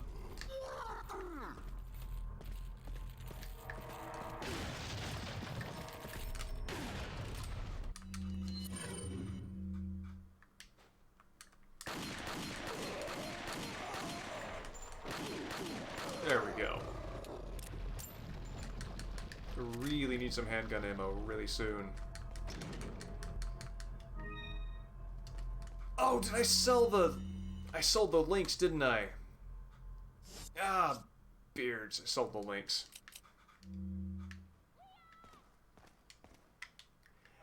Yeah, free look actually winds up being mechanically useful because if you pull up your gun while you're looking in a direction, Leon will not aim at the center of your screen, but just slightly off to the right, so you can actually... Actually, that's actually going to make me sick in a second, but see how fast I can go. Alright, yeah, that's good. That's good.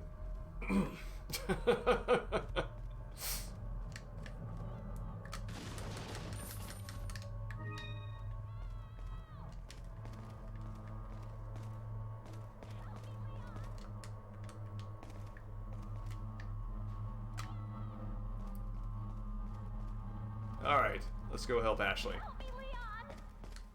Excuse me. Actually gave me a little bit of motion sickness. Ashley.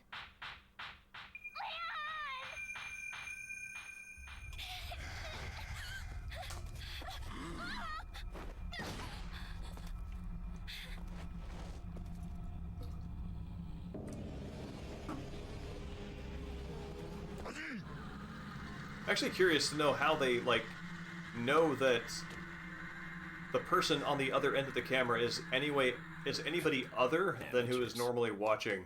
Just hang in there, Ashley. I'm coming for you.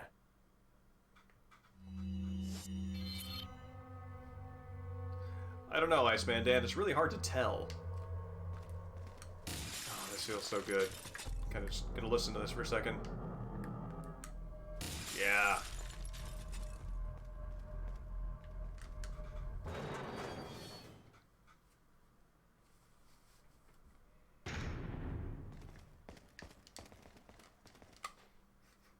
Although, if anything, the Las Plagas has given these folks a ridiculous ability to know when Leon is near. Let's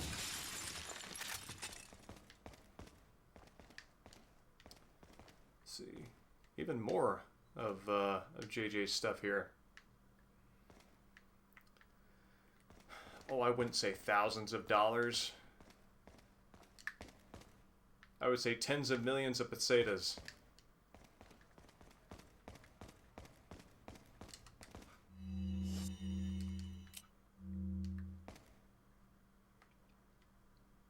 Aw.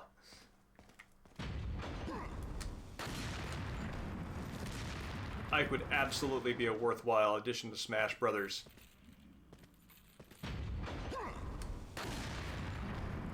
Especially given the likelihood of confusion with the other Ike.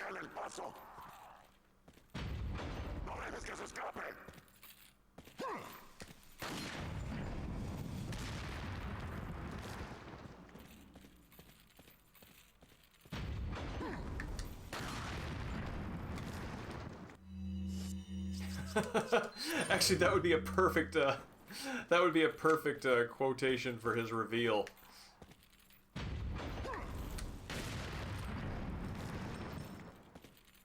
Actually, I'm wondering if the shotgun pellets are staggering them, so they're not registering dynamite damage.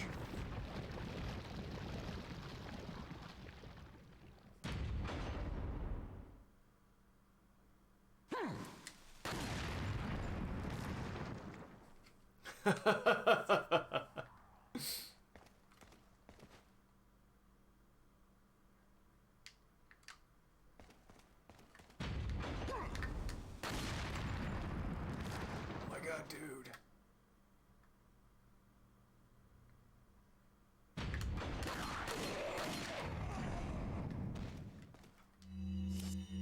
I initially kept shooting the dynamite in a bid to save some ammo, but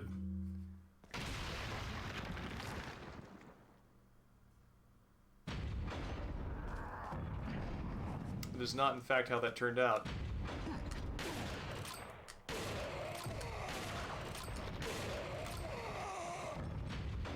Man, imagine being a ranged weapon enemy and getting sniped with a shotgun. There's got to be some level of professional insult there.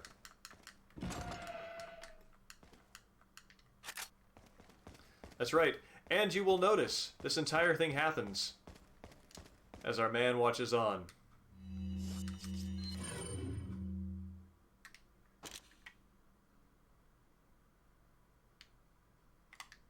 So, yes, this is in fact what everything, what all the target practice was leading up to. Is there anything in here? There's not.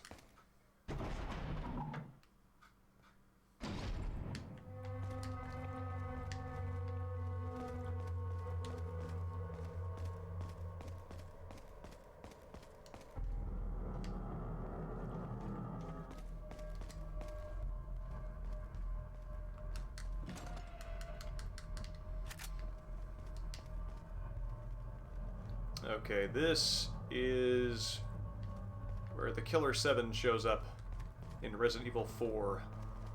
Well, actually, that statement could be taken a number of different ways. The Killer 7 as a weapon has already shown up, but this is where the Killer 7 spirit of the Heaven Smiles shows up in Resident Evil 4.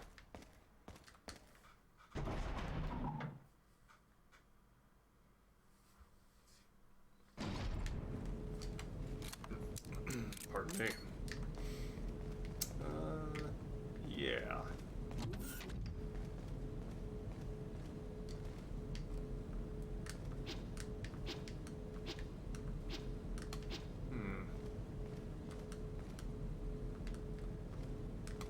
I was about to say, I don't know quite how I feel about monitors that I can't break. I am loaded with grenades. You are correct. Surprisingly large amount of health too. Yeah. Yeah, let's burn these guys.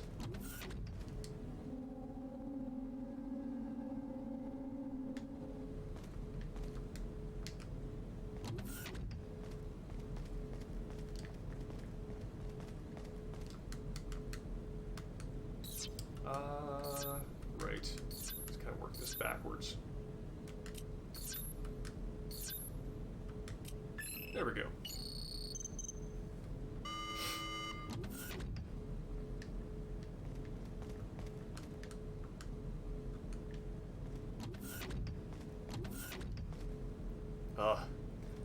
This gives me pretty severe Wolfenstein vibes right here. Which usually has one of the most grotesque moments in a video game I can think of.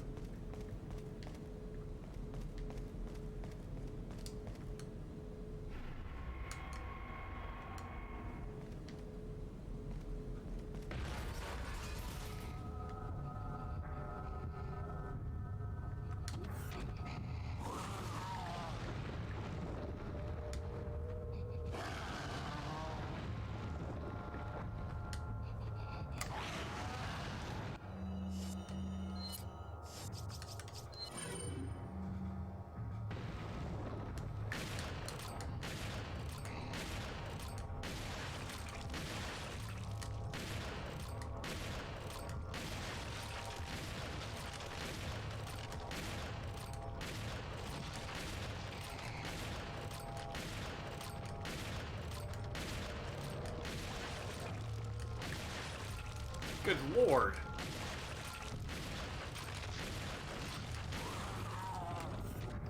Jesus.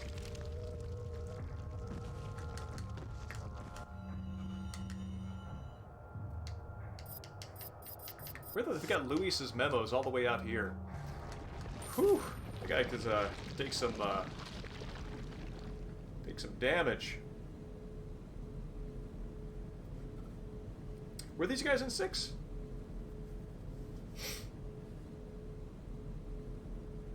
Actually, Space Hamlet, at the end of the game, you get a little moment during the credits where you see exactly what the fate of the villagers was. Pretty dang tragic.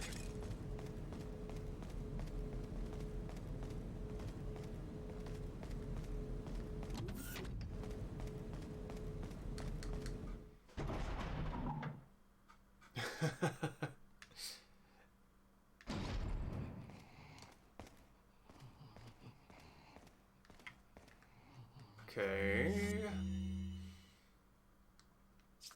I think you got to kill like 2 more of these guys without the thermal scope before you get the ability to do so.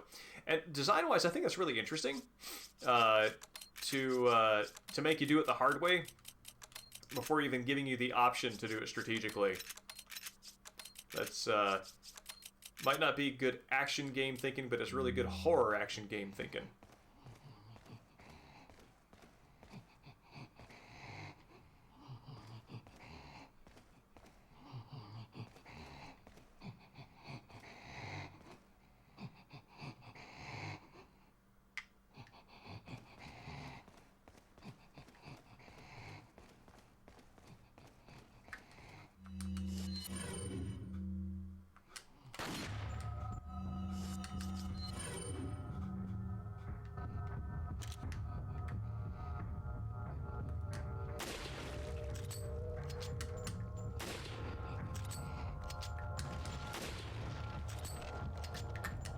God, I hate these things.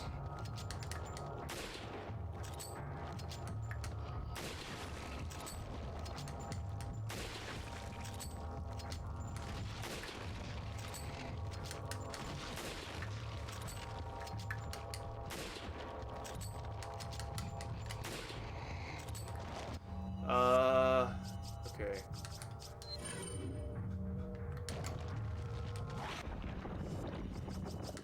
It's kind of a neat sound effect to pause on.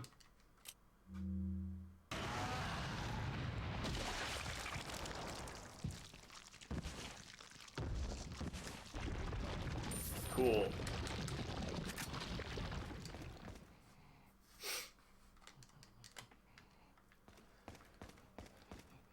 It's actually this is the Killer 8 version of these creatures. And getting the infrared scope is the Killer 7 version. Because the Heaven Smiles in Killer... Where you at? There you are. The Killer Smiles. The Heaven Smiles in Killer 8 did not have the weak points indicated.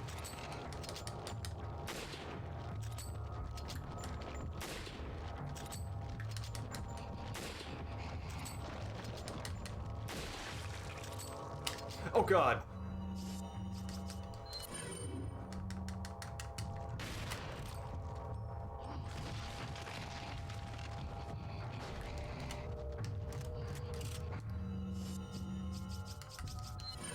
Doing a nice Killer 7 charge there.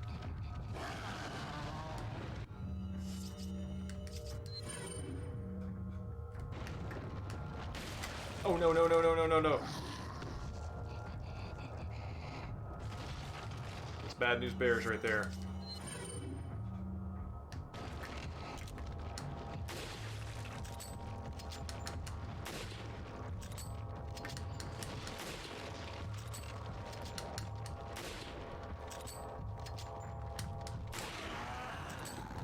Jesus.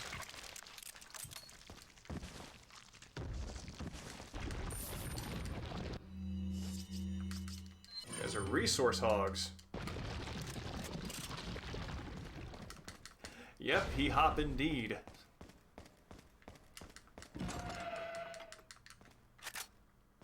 It's funny, the little sound they make when standing passive, the kind of made me think of a cat I used to have who had kind of a snuffly nose. Every time I heard that, it made me think of that cat being right around the corner. Which is like, put down your arms. That's a good boy over there.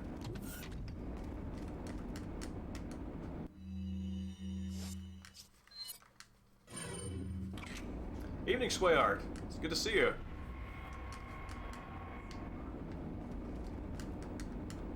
Well, thank you. Nostalgia is a byproduct of my interests. We've got the GameCube version on this one, rather than the game's 1.5 million HD ports.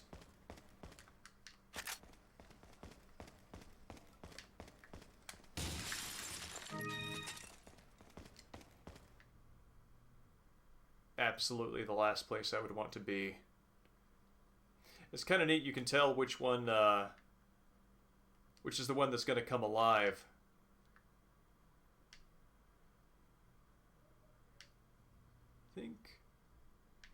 I think all of these are rocking back and forth, except for our dude right here.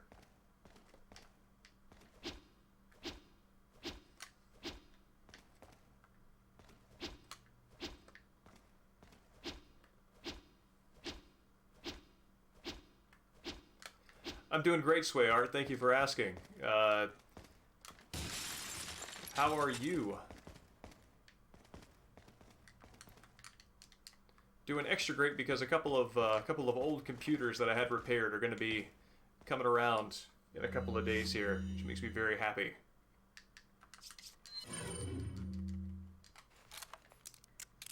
I hope your art's going well.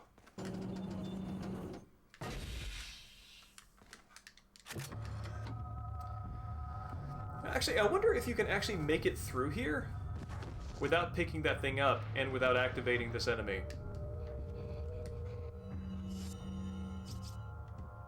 Nope. Let's go back to that.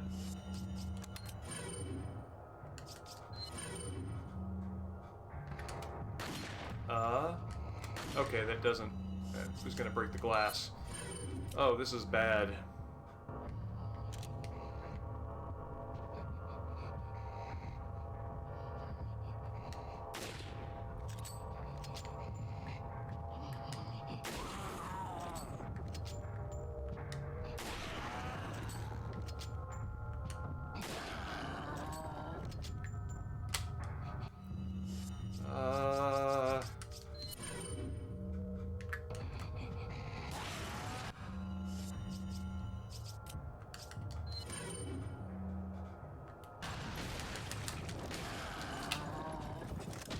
Woohoo!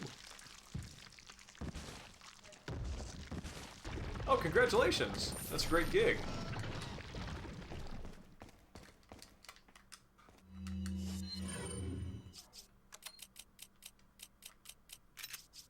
So I'm really happy to hear that.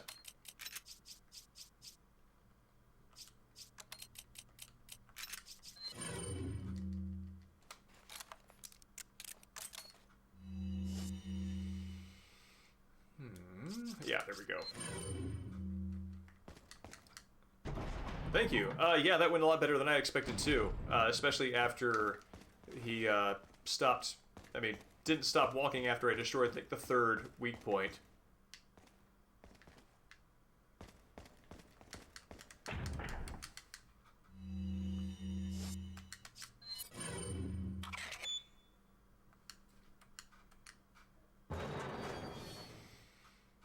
Regenerators.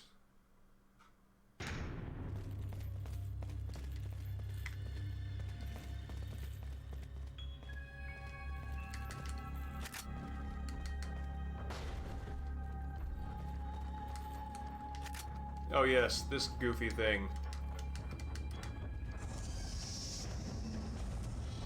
Ah, no, I used up a turn.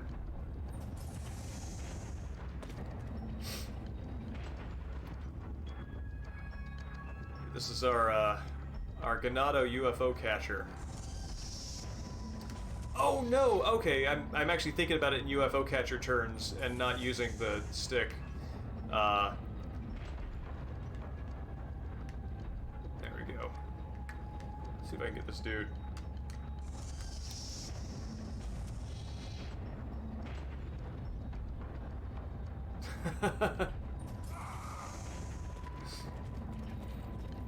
I like how they just know that you just get 3 turns, so as soon as the third drop is done, they're just like flooding on in.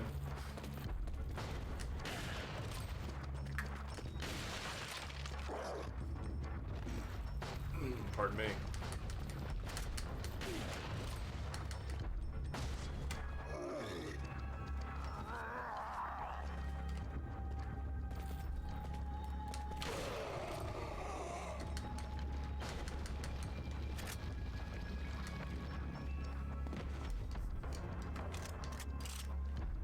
Well, I mean, they have a sense of fair play, and I respect that. There's an emerald on one of these. Yeah, there we go.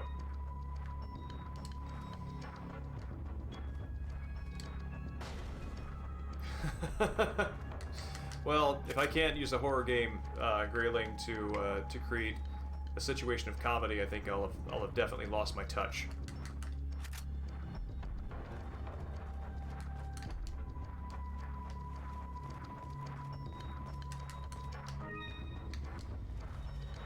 Let's see.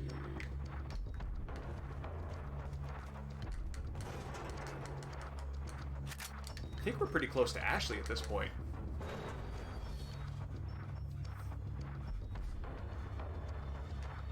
Yeah, Swayard, I'll bet.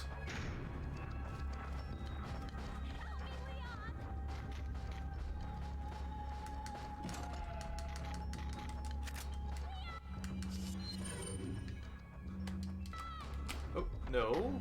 This is what I want, yes. And now this. Ugh, this thing's a mess. Let me just kind of hop in here and...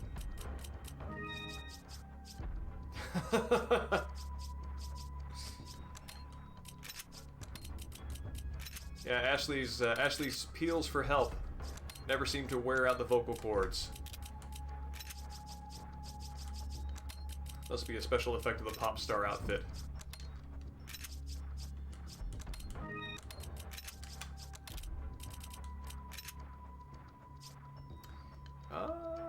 Yeah, let's put you here.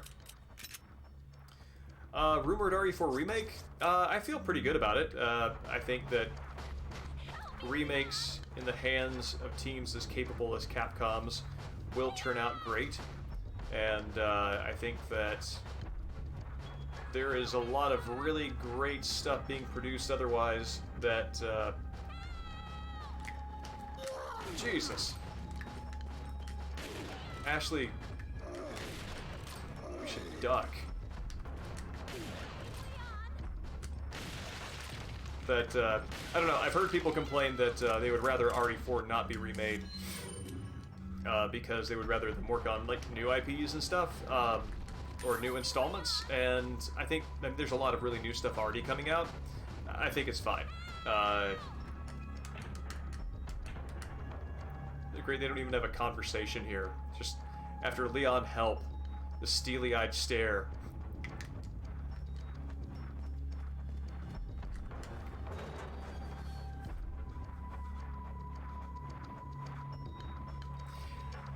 I mean, honestly, all I want is an attaché case minigame. If they could just furnish me with that, you know, I'll be happy. Whoa, hi.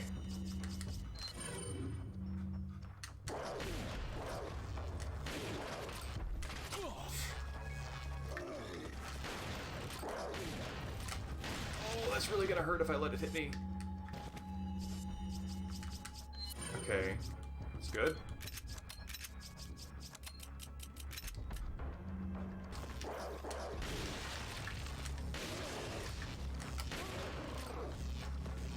Okay, I'm just gonna get some distance here.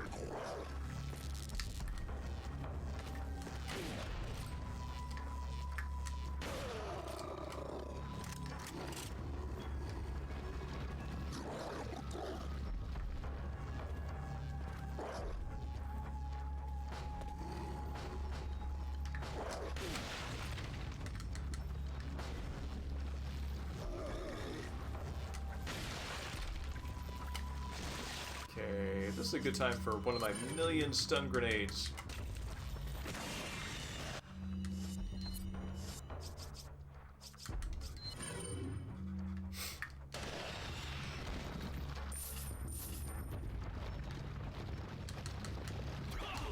I can't disagree with that. I would like some love shown to Code Veronica. I loved that game when it came out, and I'm kind of surprised that it seems to have the kind of ambivalent response that it does from even fans of the series.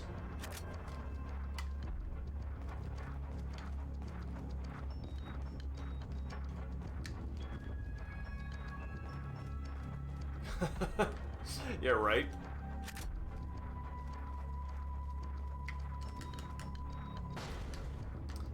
I think these will come in handy. There are a couple of set pieces where I have a high likelihood of running into a ton of Ganados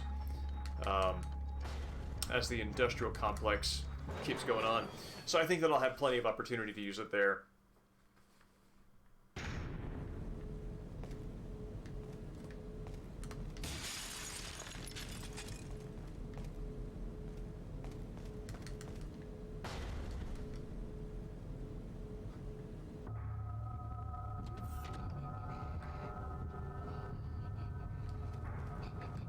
It's like the other ones, but eviler.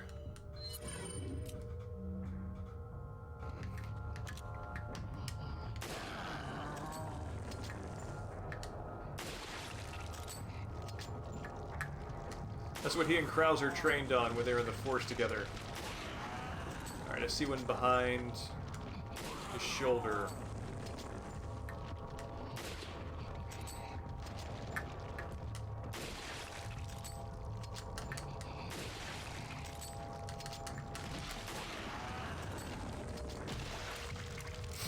Whew.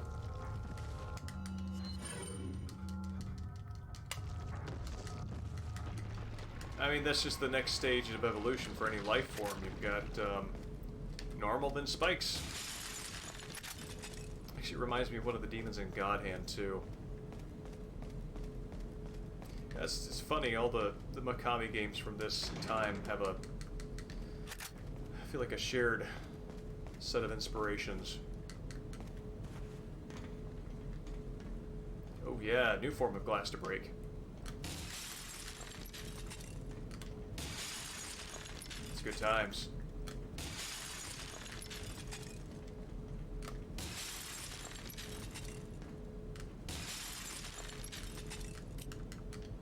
I agree. Absolutely.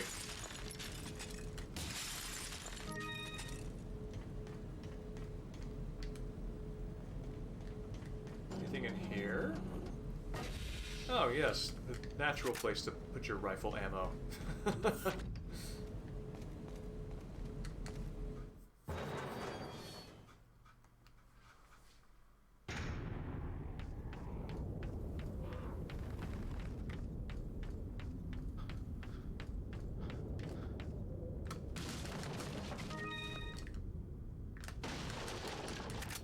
Wonder if he carries that lamp with him everywhere he goes. Just the off chance that he can set up shop.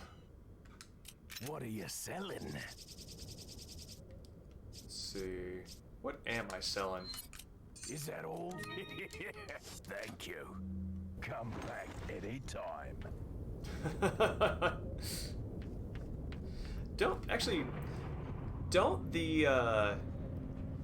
Don't the Revelations games let you infuse your bullets with elemental effects? Don't know if I'm making that up or not. Is that water?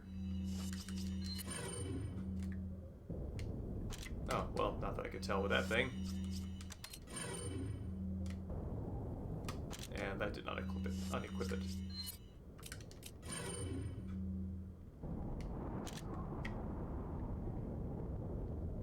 Okay, yeah, it is water, just weird, just viewed from a weird angle.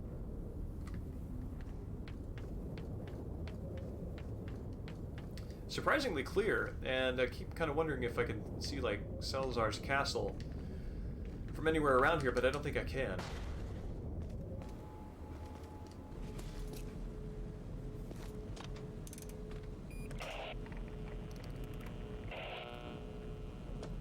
This is Leon. Request backup. I repeat, request backup. Damn.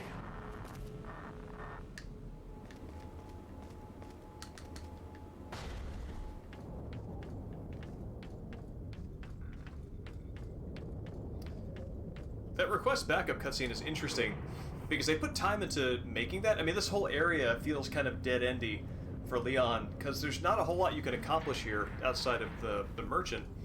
I know Ada's plot line has something to do with that. I think that's like one of the places where she gets picked up. But yeah, I kind of wonder if maybe they planned to do something there and then just didn't follow through.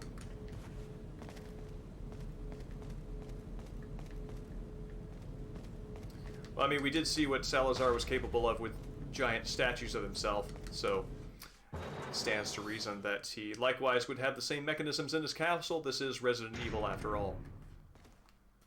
Alright, it is about 11:34 here, and I think I am about ready to call it for RE4 for the night.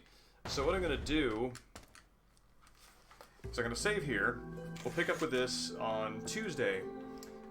Sorry, not Tuesday. We're doing Wednesdays now. Wednesday, 7:30 Pacific Standard Time, 7:30, 7:45. Next week for probably the last of RE4, maybe.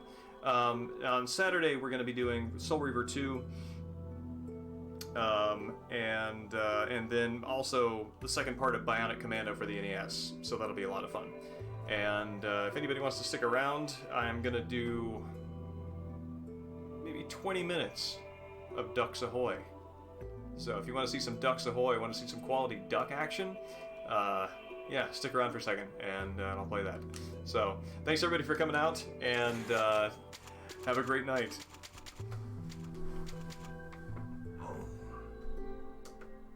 Gotta get the controller hooked up, and yeah, Viper knows. Yes, Ducks Ahoy, and I actually want to tell Boogle he'll want to cash in for this. So yeah, give me a second. I'll be right back. So we are not just ducks, but ahoy.